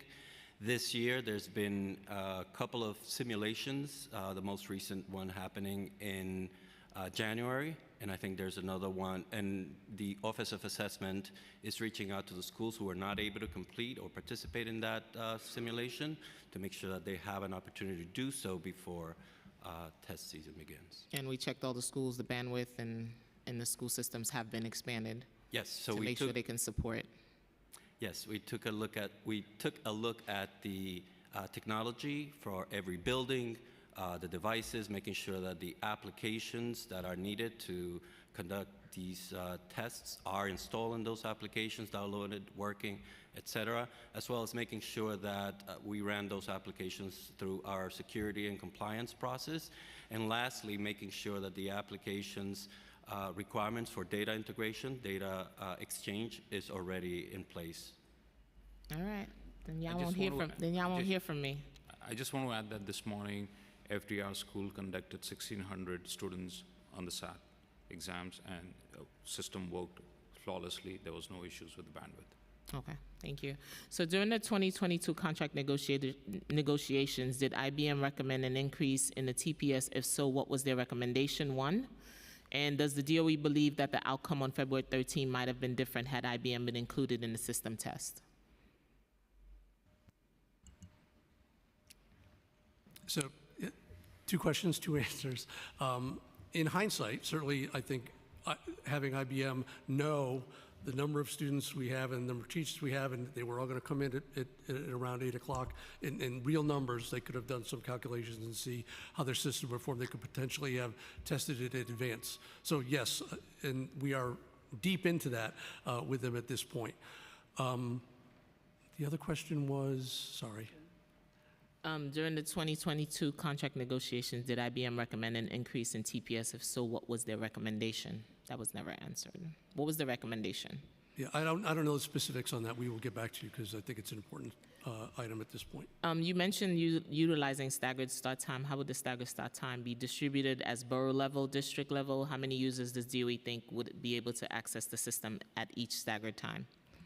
So we are working on it. What we have assumed is that it would be by grade level, not borough level or district level. In terms of how many could access at each time, that's something we're working with IBM on. It's something they're making recommendations to us and working quickly to basically decrease the size of the window so more can log on at once. I can't remember the latest amount. It's basically currently it would take us a bit over an hour for everyone to be able to log in based on their recommendations. But those are calculations they do and give to us. For example, I know schools who do staggered dismissal, they do staggered arrival, so maybe that is something to think about it took us half an hour to get on. I started with my 8th grader at 8 o'clock. We didn't get on till 8:30. And that just gave me stress, reliving 2020 all over again that morning. So I wasn't the only parent. Shaker was texting me, Chair, what's going on? And I was texting everybody else and calling to make sure that they can also get on. So thank you. So how much of the OTPS budget for fiscal 2024 and 2025 and out years are in contracts? So the DIIT OTPS, other than personnel services, so that's everything that we spend other than our full-time staff, which we talked about. Most of it is with third parties, whether it's contracts or POs, and that's what we do when we buy hardware, or we have to pay for maintenance agreements on that hardware that goes into our hosting environments. We buy software and software licenses similar to IBM. We buy from Google, from Microsoft, et cetera. And there's two places that we spend money on contracts that are with people. The first being our service desk, where we have a outsourced vendors that handles all of our ticketing in response to user queries on our services. And we create project scopes that IT services firms bid on to either enhance our current systems or build brand new systems.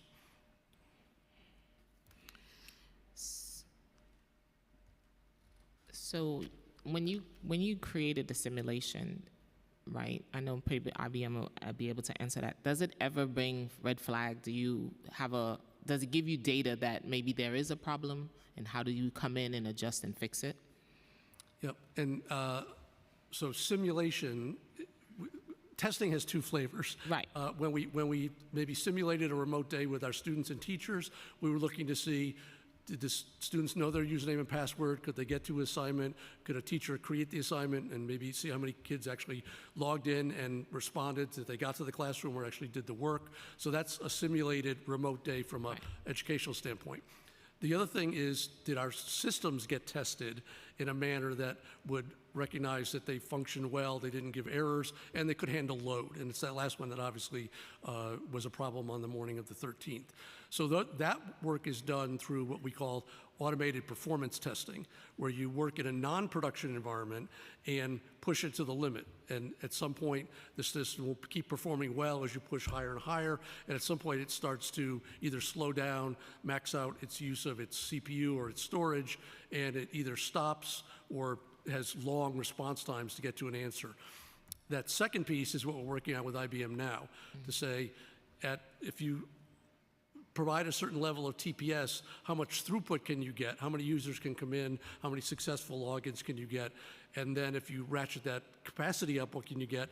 And how far can you push till you get to the point where we got to on the 13th, where things didn't get to a successful result by every simulated user that was coming into the system. What's the timeline for all of that to happen? So we've been working every day since the 13th. IBM has got, this is a product they offer in the cloud, so they're working on improving the performance of that product, which will obviously service us and other users of this product. We have our own test environment where we can simulate more things. We can actually see a user going to TeachHub. Oh, you haven't logged in yet. You get interrupted, get your username and password. Now you go to TeachHub, then you go to Google, and we're making sure that all those handoffs work and that the way our system interacts in a real user flow way gets a user from a dead start into their remote learning environment where they can do their instruction. In your future simulations, are you planning to invite parents or students to be part of it? So we'll first do that in the lab, and then we could either have them be part of a team logging in that lab environment, which is most typically the transaction loads are done, again, through an automated engine that creates those transactions. So, but we could easily do user testing in that same environment to show that if we had 100 people and they all hit enter at the same time, they all got through. So you're basically telling me you do have a plan. Moving forward, New York City parents will not be calling us. So the next snow days and remote learning is here to stay. It's not going to go Correct. anywhere. Just like we agreed that Zoom, Google, Teams, they're all here. They're not going to go anywhere. They're part of our lives forever. So we just have to learn to adapt and adjust and operate the system so we can meet the needs of the parents. Because you had a lot of panicking parents that morning. And so I think you were going to say something, Emma? Yes, I was going to say, in terms of testing going forward, so we're doing all the load testing, the performance testing we can do with IBM. We are still thinking through whether to do a full system test that includes all of our users or not. As was mentioned, the industry standard is for the testing of the system itself is to do the performance testing we're doing in the lab. And it is a heavy lift and a big ask to ask all of our families and teachers to take that on. So we're thinking that through. Okay, thank you.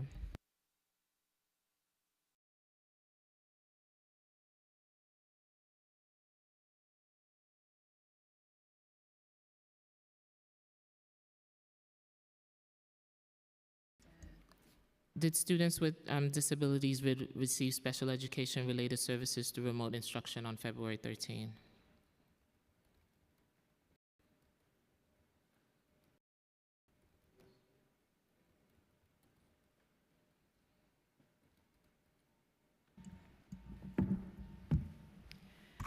We could get a little more information from you, that data, but if students were able to log in, schools did have the resources for them to receive their services. And were any service provided for pre-K and 3K students on February 13? What, if any, plans are there to serve early childhood students a remote day in the future? That was a question I had asked before.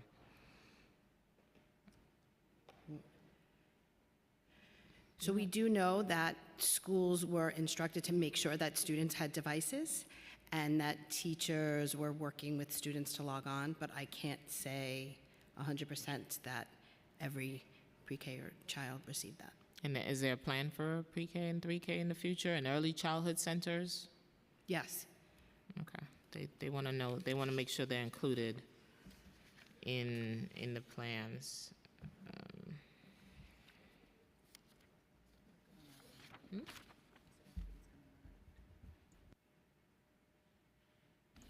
Thank you very much. We're good on our questions. If any other questions come up, we will email them over. Emma knows I like giving homework. Thank you all. Thank you. Thank you.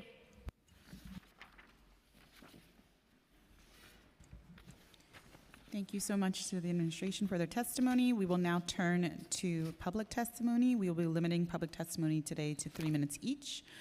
For in-person panelists, please come up to the table once your name has been called. And for virtual panelists, once your name is called, a member of our staff will unmute you and the sergeant at arms will set the timer and give you the go-ahead to begin.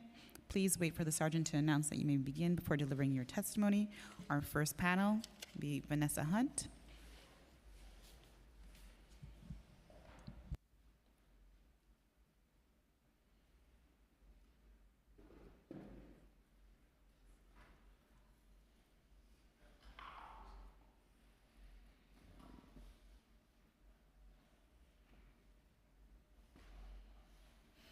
Who's testifying? She said.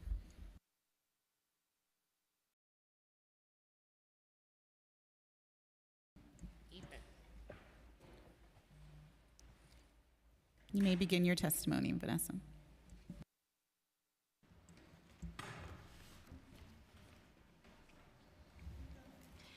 Chair Joseph, members of the committee, thank you for the opportunity to appear today on a matter of great importance to all of us at IBM. My name is Vanessa Hunt. I am IBM's Senior State Executive for New York, and I have worked with the City of New York in many capacities for the past 17 years. I would like to start by underscoring that IBM is a New York-based company, and for us, the New York public school system is more than just another client. For many IBMers, New York City Public Schools is the system where our own children learn and grow. We take our work for the city school system personally, and we recognize the special responsibility that comes with delivering technology and support of nearly 1 million students, their families, and their dedicated educators. The New York Department of Education uses IBM Security Verify, or ISV, as its remote login and identity management system. It allows students and teachers to securely access the department's online resources, including its remote learning platform. We understand how frustrating what happened on February 13th was to the school system students, families, and educators. It would be a disservice to them not to identify the true root cause of this event, and it was not a failure of IBM technology. In fact, IBM has routinely supported this platform at levels far beyond what was designed, tested, and contracted. Our contract, which was signed in 2019, established a simultaneous use threshold of 400 transactions per second. That's simply a gauge of how many users can log in at any given time. IBM has on multiple occasions increased the capacity of this system far beyond the contracted levels at no added cost to the DOE to meet the school system's evolving needs. ISV is like a secure door into the DOE's systems. Over time, by adding more users and applications behind that door, the department was increasing the number of people trying to come through. Demand that was easily managed with 400 transactions per second in 2019 often required 1,000 transactions per second in recent years. We continued to highlight that demand growth to DOE while also supporting the system as good partners. The department's use of ISV was simply not contracted to support nearly 1 million students and their teachers logging in at the same time. On February 13th, the Department of Education had a closet door when it needed a barn door. At over 2,000 transactions per second, everyone tried to rush through that door at once. Balancing the traffic over time would have resulted in a better outcome. Thanks to the strong partnership between DOE staff and IBM, the remote login issues were resolved and the system successfully processed over 1 million logins that day. IBM has taken additional steps in response to what happened on February 13th, namely increasing the ISV login capacity to more than 5 times our contracted level and keeping it there. Our team has worked hand in hand with the DOE to put in place short and long-term solutions to ensure that the understandable frustration students and teachers felt that day does not happen again. I'm very encouraged by the way our teams have come together over the past 3 weeks to learn and apply the lessons of this event. We have delivered with the DOE a detailed action plan with next steps that should be taken to ensure a seamless remote login experience, and I thank them for their partnership. Long term, we continue to recommend that the school system transition to an auto-scaling ISV solution which can automatically throttle to meet the volume of user demand. We have shared with the DOE team that implementing this long-term plan will require updates to our contract for the school system's use of ISV. And we very much want to participate in any future snow day and remote learning drills or simulations. IBM is proud to be a New York company, and I cannot stress enough how committed we are to our partnership with New York City and the New York City Public Schools. Thank you again for this opportunity to share our perspective, and I'm happy to take any questions. Thank you so much. The morning of February 13, Chancellor Bank stated that New York City Public School informed IBM they should expect a nearly 1 million student login on between 7:30 and 8 a.m. on February 13. When was IBM given this guidance, and did IBM do anything specific to prepare for the number of students and teachers expected to log on at once? Yeah, so we did receive that email the afternoon of February 12th. It was from somebody on the technical team at DOE to somebody at the IBM technical team. That note said that there may be a remote learning day the next day and asked us to keep an eye on the TPS the next morning. And can you continue to explain what happened the very next morning? Yes, so that technical person from our side did put the product support team on standby, which I think ultimately helped us to recover as quickly as we did. At about 8:30 the next morning, I received a phone call about this issue from CTO Frazier. At that point, the technical teams were already engaged and working in collaboration with the DOE to make this system stable. By what time was the system stabilized completely? We believe the system was stable at 10:15. We were also getting a report that some students in part of the city was able to log in by 12 o'clock. I understand. I will say that there are other pieces of DOE's remote learning solution that could impact problems logging in outside of the authentication. All we know from our side is that we were monitoring the system and the transaction seems stable and successful at 10:15, and I believe that DOE agrees with that. Does IBM believe that DOE provided adequate notice of department's plan to switch to remote learning? I think that we would both agree that it was not adequate, and we have plans in place now that we have agreed upon, a very strong communication plan to avoid that from happening again. What's the turnaround time to make that happen without any hiccups? Well, as you heard in the prior testimony, we do have short-term and long-term recommendations. At this point, The turnaround time could be quick with the action plan that we've established, but again, it would require behavioral changes such as a staggered login with the current system. How often are IBM and New York City Public School in touch regarding the services that IBM provide for New York City Public Schools? I can say from my own experience, I was in touch with the prior CIO, Anurag Sharma, somebody I have great respect for, very often. And we were very optimistic to see the appointment of Mr. Shakil, who we worked very closely with the law department, and I'm confident we'll be in close touch with him as well. And the interim acting, were you in communications with him very often as well prior to February 13? That I am not aware of. I no longer cover the New York team. When was the last time DOE negotiated this contract with IBM? So the initial contract was negotiated in 2019. They have renewed it every year in July since then. At the time, did IBM inform New York City Public Schools the need to change the contract for allowing more loggings per second? I can't speak to what happened around the contract renewal as I wasn't part of those conversations. I can say I was part of conversations with the former CIO where we did recommend that they move to this dedicated auto-scaling instance, and I know that they were aware that they were going over the contracted value of TPS.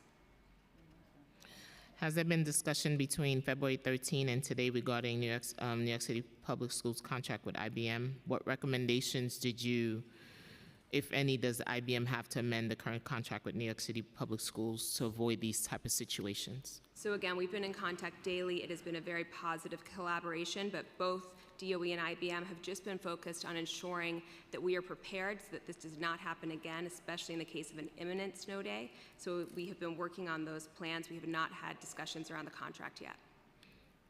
As you can see, it may not be snow days. Last year we had the poor air quality. That day we had remote learning on June 9th. It was a clerical day, if you remember, so kids were already out of school. What was the difference in the way IBM prepared for June 9th versus February 13? I'm not aware of the preparations that happened around that, but I will say that, as you said, given the clerical day, we saw much less volume, so about 289,000 students were expected that day. That's a big difference for our system than 1 million logins at the same time.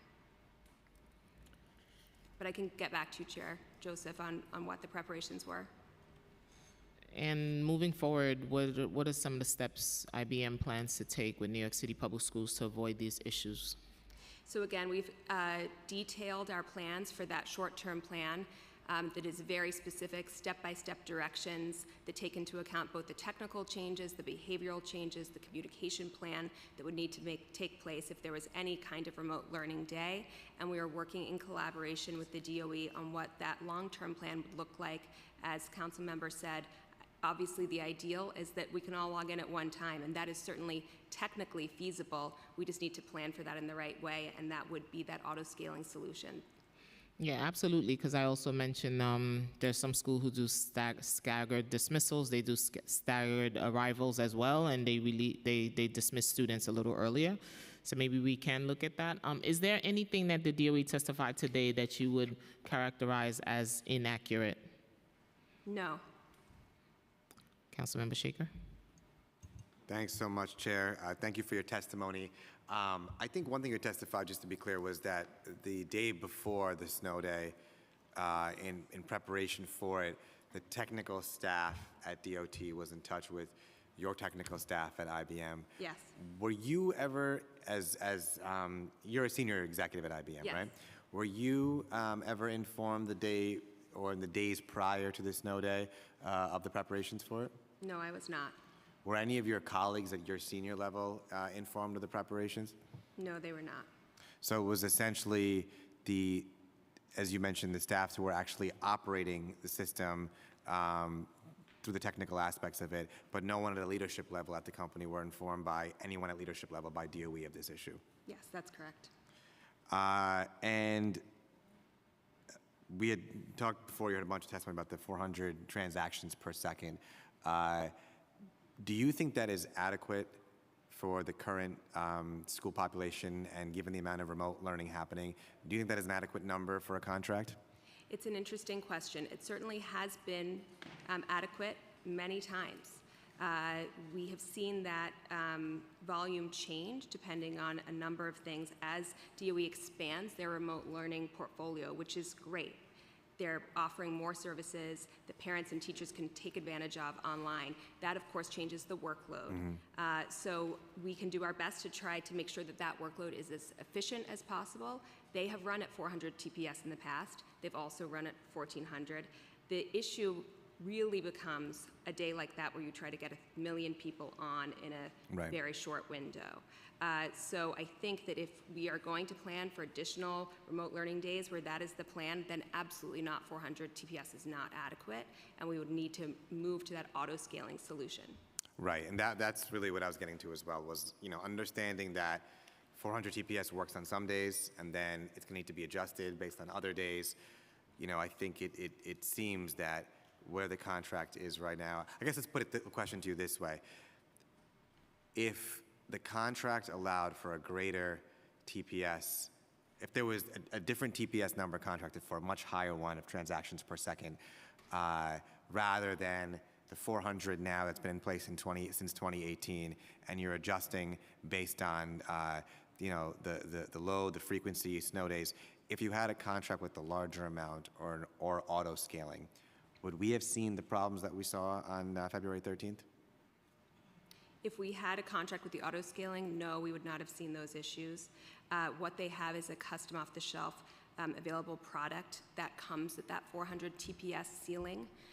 So it would be that either they would go to the auto-scaling solution or they would need to change behavior to be at the 400 TPS. Got it. So this wasn't some sort of customized for DOE. This was an off-the-shelf product that DOE had. The auto-scaling solution would be customized for DOE. I see. And so with an auto-scaling contract in place, even if you didn't, you may not have had these issues at all, but even if you did, would IBM be able to troubleshoot better to address that issue with an auto-scaling contract than with the 400 transaction per second contract? Absolutely. And my final question is, what would you say, as part of senior leadership at IBM, was your biggest frustration that day, that morning, when the system was failing? Of course, the biggest frustration is for the parents and the families, the students, the teachers. I'm a mom myself. I know what that does to your already very busy day. Nobody at IBM was happy to see that. That said, knowing the partnership we have with the City of New York and how seriously and personally we take it, knowing that we really had done everything we can to make sure that this technology was working above and beyond what it was contracted to do, hearing it be summarized as an IBM technology problem was, of course, frustrating.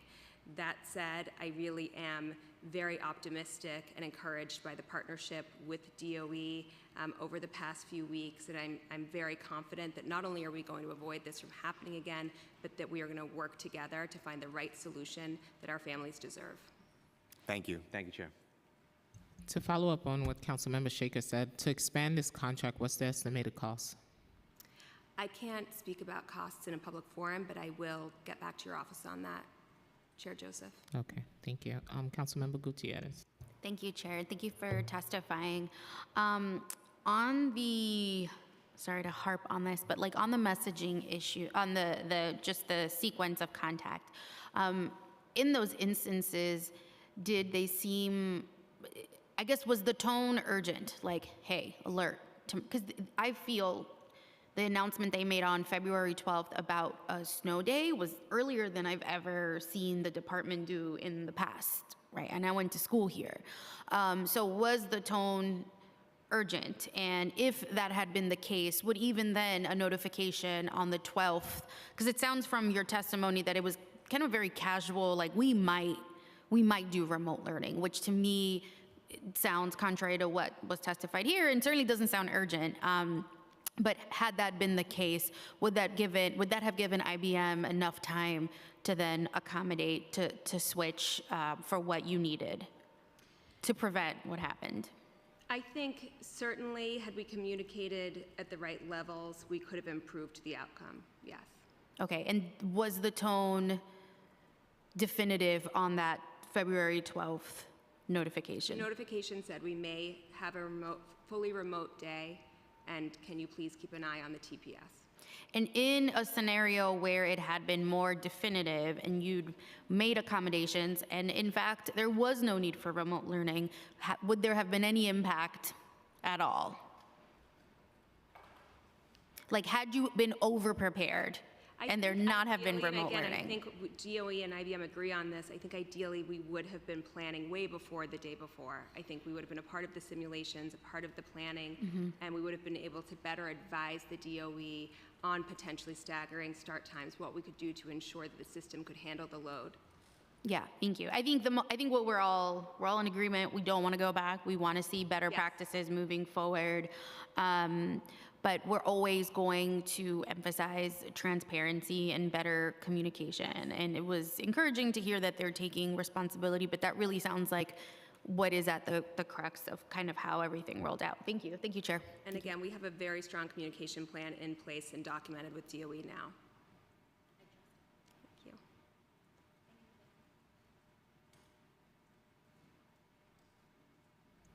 Thank you for your testimony. Thank you, Chair Joseph.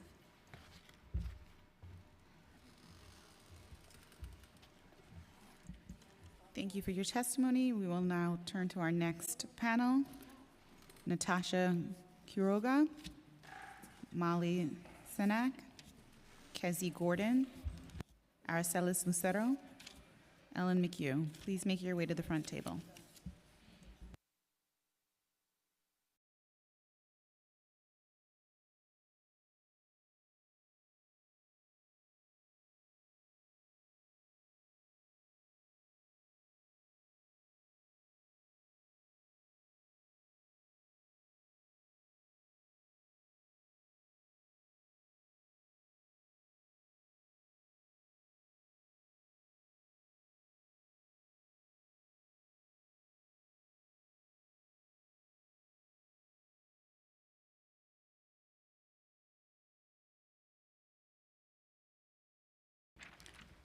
Natasha, you may begin your testimony.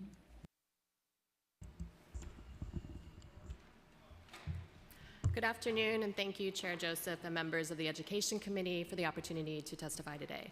My name is Natasha Quiroga, and I am Director of Education Policy and Inside Schools at the New Schools Center for New York City Affairs. For 20 years, Inside Schools has served as a vital resource for millions of families throughout their children's K-12 education by serving as the one-stop shop where New York City families, including immigrant families and newly arrived migrant families living in temporary housing, can better understand New York City public schools. During the pandemic, Inside Schools supported families to navigate online learning and produced several reports on the well-documented digital divide and solutions to equitable remote learning for all children. Data shows that remote learning during the pandemic further increased inequities for our most vulnerable students. Low-income students of color in New York City experienced almost twice the learning loss of their white peers after the pandemic, and students in poverty were chronically absent at a rate of almost twice as high as their peers from families above the poverty line. However, the digital divide remains for the city's most vulnerable students, as displayed during the most recent transition to remote learning on February 13th. Families who struggle to access the internet and devices during the pandemic don't necessarily have access now. And there are an additional 36,000 newcomer students living in temporary housing who didn't experience remote learning during the pandemic in New York City and are unfamiliar with the devices, software, and protocol used. While some students were loaned tablets by their schools for their remote snow day, logging in was still a challenge. Many families struggled to log in despite waking up at 5 a.m. in preparation, and they encountered error messages and lagging connections. 23% of the parents we surveyed said their children were unable to participate in remote learning that day.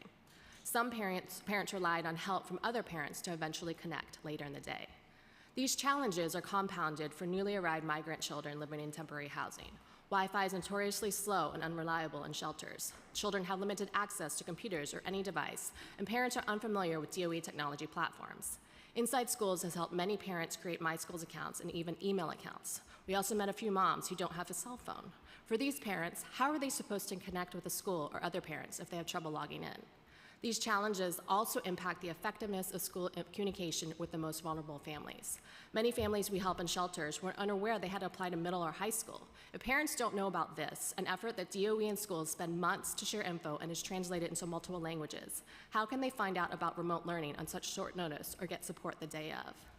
The environmental conditions of children who live in overcrowded households and in temporary housing further amplifies the disadvantage. Struggling to concentrate on an online lesson is even harder in a small hotel room with your siblings and parents. English learners face the additional challenge of navigating a remote learning system ill-equipped to support their needs. Families need the technology as well as instructions and day of technical support on how to connect so their children can access remote learning. Beyond access and infrastructure, schools and teachers need sufficient support and professional development to teach effectively online. A sudden snow day does not allow for adequate lesson planning. Some parents also reported that their children's teachers were unable to log in. Funding to support school and shelter-based staff to better support immigrant students and students living in temporary housing is also critical in ensuring equitable education, in addition to funding for culturally and linguistically responsive CBOs that can more effectively support our immigrant children when the system fails to do so. We urge DOE to share their plan in developing future remote learning days and more effectively supporting the city's most vulnerable families. Thank you. Thank you for your testimony. Molly? Hi, my name is Molly Senek, and I am testifying on behalf of Center for Independence of the Disabled New York. So both disabled and non-disabled students obviously had a lot of trouble attending class virtually on February 13th. However, the school day does not stop once you log on. That is not automatically a successful school day just because you are technically able to attend. Students with disabilities face a unique issue when it comes to remote learning. A student with an IEP is entitled to related services such as speech therapy or occupational therapy, and sometimes those services are not offered remotely. According to a citywide Council on Special Education survey that they sent out the week of this snowstorm, 27% of students enrolled in a District 31 through 32 school did not receive all of their related services remotely on February 13th, nor did 36% of students who were enrolled in a District 75 school. In order to count as, and that just means that they could have only received a service, if that, in order to count as receiving some of their services. So those numbers are unfortunate, not only because students missed out on supports that actively help them engage in their learning, but because this issue was not unexpected. In the 18 months that New York City Public Schools incorporated some form of long-term remote learning into class schedules, tens of thousands of students missed out on their mandated services, resulting in the filing of a federal class action complaint, ZQ versus the NYC DOE, by Advocates for Children against both the city and the state departments of education. So that complaint not only states that children were not necessarily receiving technology and their services, it also says that they were not provided with compensatory services in a timely manner. So this complaint was initially filed in November of 2020, and its 2022 dismissal was reversed in 2023. So the DOE cannot say that it did not anticipate challenges in providing students with disabilities the supports they are entitled to remotely. So investments need to be made in providing resources for families whose children might face additional struggles with learning remotely. So these include finding alternatives or compensatory options for mandated services that require a physical presence, like occupational therapy, providing more interpretation services, and investing in more hiring in special education in general, so that existing shortages of instructors and providers of related services are not further exacerbated by a change in a learning environment. If a pivot to remote learning in emergencies like a snowstorm is going to be the standard for New York City public education, figuring out how to provide related services remotely has to be as much of a priority as figuring out the technical issues that prevented students from logging on in the first place, because both issues prevent students from being able to participate in their own education, and students with disabilities are less likely to have that lost time made up to them. Thank you so much. Thank you for your testimony. Kezzy Gordon?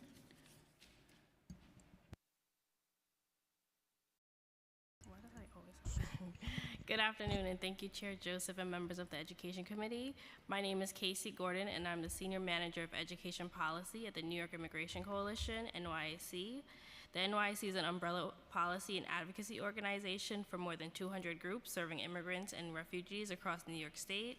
With over 30 years of experience in education reform, the NYC's Education Collaborative has been the forefront has been at the forefront of improving the quality of public education for New York City English language learners and immigrant students. We're here today to address a matter of great concern that became glaringly evident during the recent Remote Learning Day, the city's unpreparedness for a full transition to remote learning. Despite early announcements to switch New York City public schools to remote learning, administrators did not account for potential technical challenges. This particularly impacted 36,000 immigrant children living in temporary shelters and those in need of translation services. Remote learning exposed the long-standing digital divide for immigrant students, and students in temporary housing often have limited access to computers, reliable internet, and necessary language services to navigate online learning. Immigrant students in Ls are still facing compounding barriers to accessing remote learning while being expected to show up and perform at the same level as their peers. New York City Public Schools claim to have conducted tests to ensure the functionality of remote learning systems prior to making the decision to conduct instruction online on February 13. However, these tests did not encompass the scalability required for a system-wide remote day, and over 20% of students were unable to access their remote classes. And while this might seem like a small percentage of students, this number could represent some of the most vulnerable students already at risk of interrupted learning. New York City Public Schools failed to properly prepare parents to ensure their children had the necessary equipment to meaningfully participate in virtual classrooms. And at the same time, New York City Public Schools did not account for the fact that parents would need to arrange for childcare for that day. And these disparities are worse for families living in temporary shelters. And it is well known that there are higher rates of absenteeism for immigrant students from low-income households. Making sudden changes without the proper preparation for both schools and students makes it more difficult to continue participation. This situation is far from acceptable and falls short of the standards set for supporting children and families during uncontrollable interruptions such as snow days. The recent failures in remote learning show that while some changes have been made, there has not been much progress towards equitable approaches for immigrant students. And while New York City Public Schools aim to continue instruction for students, we must ensure that all students have access to instructions, especially those who need additional support both in and outside of the classroom. And along with ensuring that families have the proper resources and support to transition to remote learning days, the city must invest $500,000 in comprehensive high schools with large number of immigrant students to receive professional development and best practices on how to welcome and best serve immigrant and asylum-seeking students. And I have more recommendations for the city that I'll submit in my written testimony. But the city can take these steps to help families transition to remote learning and help immigrant families gain access to tools and services needed for integration. And this will require investment, not cuts, for our immigrant and native students alike to excel even in extreme circumstances. Thank you. Thank you for your testimony. Aracelis Lucero. Hi, everybody. Good afternoon, and thank you so much, Chair Joseph and the members of the Education Committee for this opportunity to testify. My name is Aracelis. I'm the Executive Director of MASA. We're a community-based organization that's based in the South Bronx who has over 2 decades of experience serving recently arrived immigrants and indigenous communities, providing them with critical services around education, family wraparound support services, and advocacy and leadership opportunities. We serve a population that is often considered hard to reach, led mostly by parents who are undocumented. Nearly a third of our parents have less than a primary school education and 2/3 less than a secondary school education. Over a third speak an indigenous language such as Mixteco, Nahuatl, Quichua, Wolof, Mam, to name a few, and the majority have an annual income of $30,000 or less. 55% of our families actually have no income at all. Parents in this community, and by extension the beautiful children under their care, face significant barriers to achieve social and economic stability, limiting their ability to fully integrate in our society. However, we have witnessed time and time again how language barriers, the digital divide, and varying degrees of literacy levels impacts immigrant parents and how they do not receive the information they need to properly support, advocate for, and be empowered to be their children's first teacher as they have every right to be.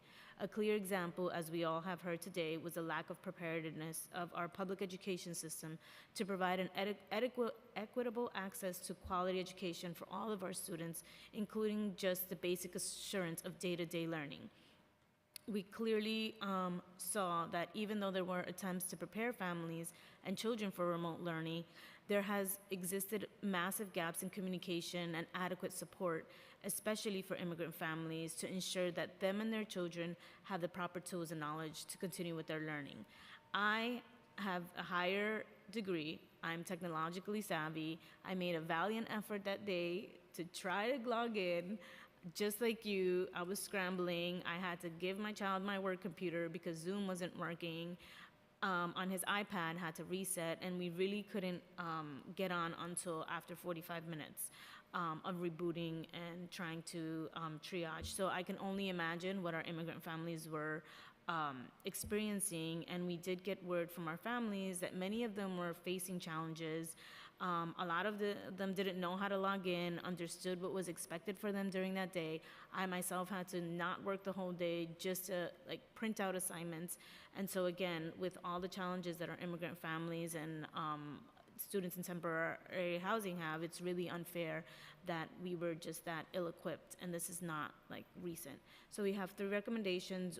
Immigrant families deserve to know their rights in schools, to have dedicated technological support, and to have access to culturally and linguistically competent staff who can help them navigate our massive school system.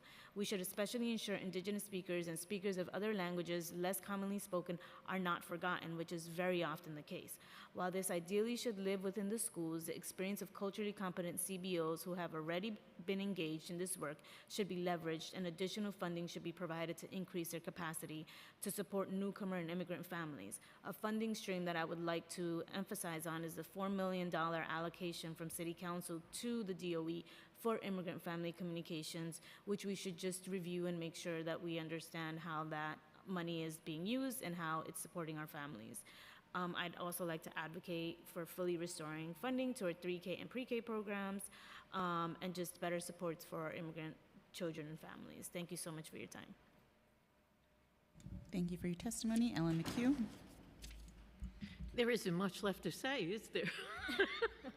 However, given the opportunity, we all take the chance. My name is Ellen McHugh. I've been an advocate for individuals with special needs for a number of years. I currently have a grandchild who is autistic. My son is deaf. My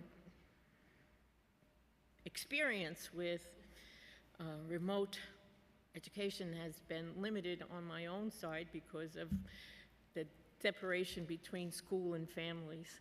The biggest issue for me and for the children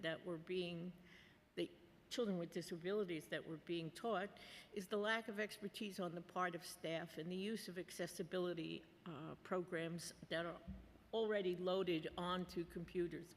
In many cases, the computers that were given to the children who have disabilities did not allow the children to access the disability programs that are on there, including questions read aloud, large size print, other things that I know I wrote down and can't remember. But the point is that I think we have a tool to use to find out about training. At the schools, there's something called a special education team, separate from the IEP team. It's part of a new deal with the union and the Department of Ed. Those teams are supposed to meet to discuss implementation. Having said that, there's no real plan. It's very vague. One of the things that might be helpful is to suggest to that team that they use this time to train their staff. And in local law 27, then track the training of staff members or track the training of family members. The DOE currently uses Beyond Access as an outreach for families to give them information, especially about special education. That is certainly a tool that can be used to inform families about not only their rights as family members who have students with disabilities, but also the use of specific types of implements to increase the child's understanding and knowledge gain.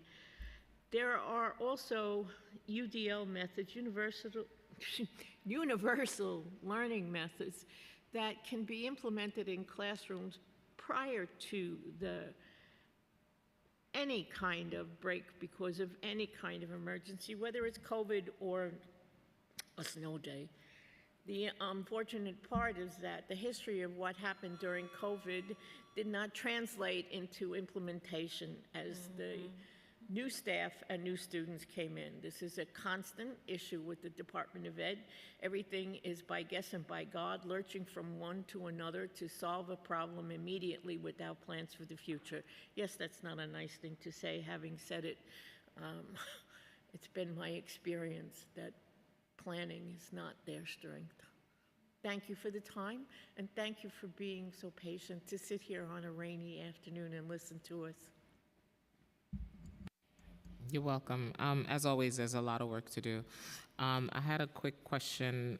So in your testimony, you said students with IEP are students with special needs, are English language learners.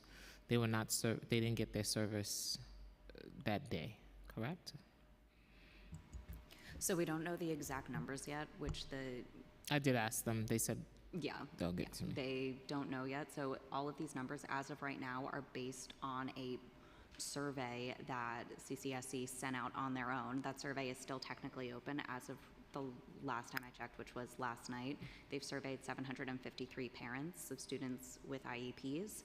I can also say that in meetings, in all of the CEC meetings for CCSE and for District 75, the topic of remote learning has come up a lot. And it's always, okay, we have to monitor whether or not our students are able to access their services remotely. And there's very little information being provided to parents about how able their children are going to be to access these services. There is very little data following up on how successfully these services were provided, because again, we're just looking at February 13th, so they're still collecting that data.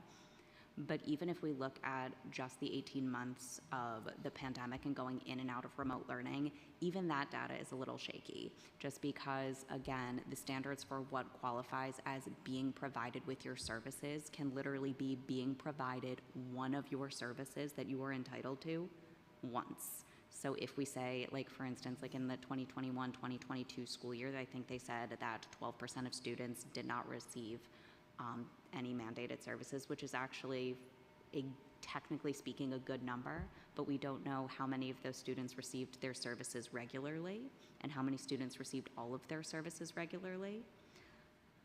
We know that it's a problem regardless of whether they're learning in the classroom or if they're learning remotely. We know that there is a shortage. We know that there is a tremendous backlog of IEP cases and people waiting for compensatory services. We know how much money is being spent on Carter cases because families cannot their children don't have access to the services they need in public schools.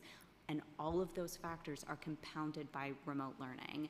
And there are certain things like physical therapy. How are you supposed to offer physical therapy remotely? That's something that we need to figure out if that is going to become the standard every time that school shut down. You can't say that school continues for some students but not others. That's not fair and equitable education. And then it also comes down to, as my colleagues are talking about, interpretation services for parents and families who don't speak English. That's everything everyone said. Already enormous issue for navigating this system, but especially if your students need additional help and you are being expected to provide that help and you cannot interpret what your child's instructor is saying in order to help your child. What are you supposed to do? You know, this is the federal complaint I mentioned is not the only lawsuit regarding remote learning and IEP services that has been filed. There's another lawsuit about missed early intervention services for that reason. It was a little girl whose family, she missed the majority of her mandated services while in, I believe, pre-K. And one of the issues was that her family, English was not their first language. And their teachers kept saying, like, hey, she had trouble sitting still in front of a screen, and all of the instruction from the teacher that could have potentially aided the child in receiving her education, there was no interpreter provided. The mother couldn't help her child. That's obviously not what we want. We saw that during COVID. It was a huge issue, and ACS usually gets involved as well. A lot of ACS cases were brought against our families, especially our ENL families. Saw it firsthand. We do have someone here from New York City Public Schools. He is taking notes to carry back on how we can better, especially beyond access as well, how we can improve the systems, and how do we improve agencies talking to each other, service providers talking to each other, so we can have a better plan for our New York City kids. So that's very important. Local Law 27 already exists, and it already collects information on the lack of services for students with special needs. So in many cases, there is something to start with prior to any questions. There are anywhere between 1,000 and 1,400 little ones who are not receiving services. We know this already. So I think while collecting information and collecting stories is important and certainly illustrates the problem, we do have a lot of information to proceed with. I think we let the DOE off the hook by this is an opinion, by constantly researching the same information over and over. I also question the DOE's intent on this. It's as if they figure, well, what the hey, we'll get some time because we don't have the information. A few years back, the DOE went to Australia and came back with a reading program. The reason I brought this up is because Australia, because of the great distances in their stations, their sheep stations, they cannot have schools. A large number of their children are totally educated online. If you take a look at some of Australia's curriculum and actual functioning with these online students, I think it would be a very enlightening episode for the Department of Education to at least online learn about what Australia is doing. Thank you.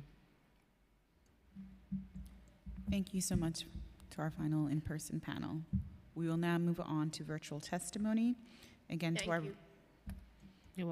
virtual panelists, please wait for the sergeant to announce that you may begin before delivering your testimony. Our first online panel, Tanisha Grant, followed by Naquan McLean. Tanisha Grant. Starting time.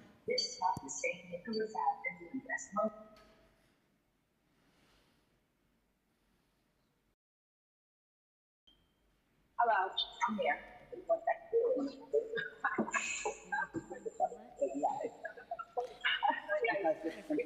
Please, you may begin. I'm sorry. In 1 second, I'm on my way to my son's school. Okay, so here we go. Hello, my name is Tanisha Grant. I am the Executive Director of Parent Support and Parents Network at Mount United Black Lives Matter. Technology does not replace communication and family engagement with parents. The Department of Education has taken an approach of putting important information online. We must keep in mind that all parents, can y'all hear me? Can you hear me? Yes. Okay, sorry. We must keep in mind that all parents and students, and as we see, we must keep in mind for that all parents and students cannot access that. As we see, remote learning on in February was a disaster. This is an issue that parents and students are concerned. We heard DOE say today that they have provided 2 million devices. That's funny because our community-based organizations is still giving out devices to students with their own computers and printers. High quality too. We don't do Chromebooks or iPads. For too long, our students have been told they aren't good enough to have their own laptops, and that's wrong. All our children deserve digital access in a culturally responsive, holistic way. I want to say that there has been no real effort since 2020 to build a good learning system online. This is not the only piece. Children like my son are being enrolled in online college classes at school like Eagle Academy with no communication with parents and no in-school support. This is setting our children up to fail. We urge our Chair of Education to continue to hold the Department of Education responsible and accountable for the horrible leadership displayed by the Department of Education on the topic of remote learning. Parent Support and Parents New York will continue in our own way to support our students and give as many students as we can their own high quality laptops. We will continue to advocate for Wi-Fi and internet access for all our students and families. I want to say that for all our students and families. The students and families of New York City deserve more, much more, and we deserve a real apology for his comments on that remote day. That's the end of my testimony, and thank you so much for listening.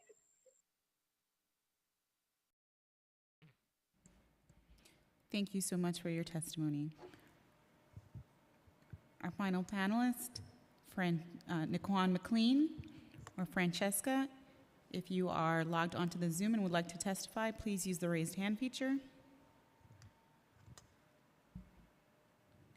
Not seeing any hands. That concludes our virtual testimony, and we have one more in-person panelist, Paulette Healy. Please make your way to the front table.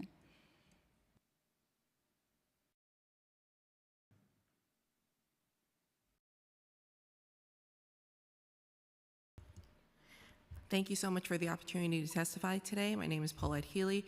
I'm a member of the District 75 community and a disability advocate. I'm raising 2 children with disabilities, one of them being a District 75 student in high school. I am submitting written testimony with a lot more data than I will present to you today, but I did want to amplify just a few things. The digital gap that was in existence in New York City with our families, it hasn't gone away. So when we're talking about like having remote snow days, you know, the Wi-Fi enabled laptops and Chromebooks that were given during the pandemic, those contracts have expired. So they're no longer Wi-Fi enabled, and families who are struggling to either pay for Wi-Fi or pay for food on the table, that shouldn't be a decision that that our family should be making today.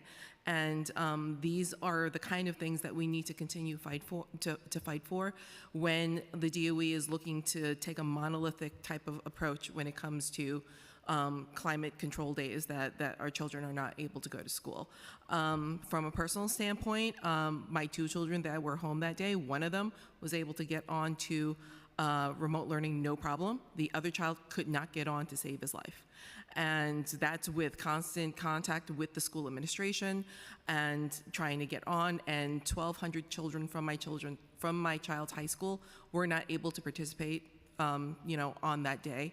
And quite honestly, they shouldn't have had to.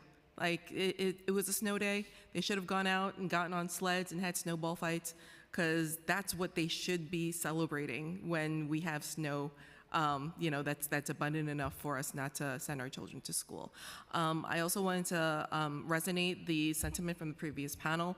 Language access needs to be an additional component. I think that if this is the direction that we are going to take, we need to put into policy that students with IEPs, their IEPs need to be read in the beginning of the year, and that consent for teletherapy should be sent in the beginning of the year in anticipation of particular snow days that may occur throughout the year. If we do it in the beginning and we don't need to use it, that's fine. It doesn't go anywhere.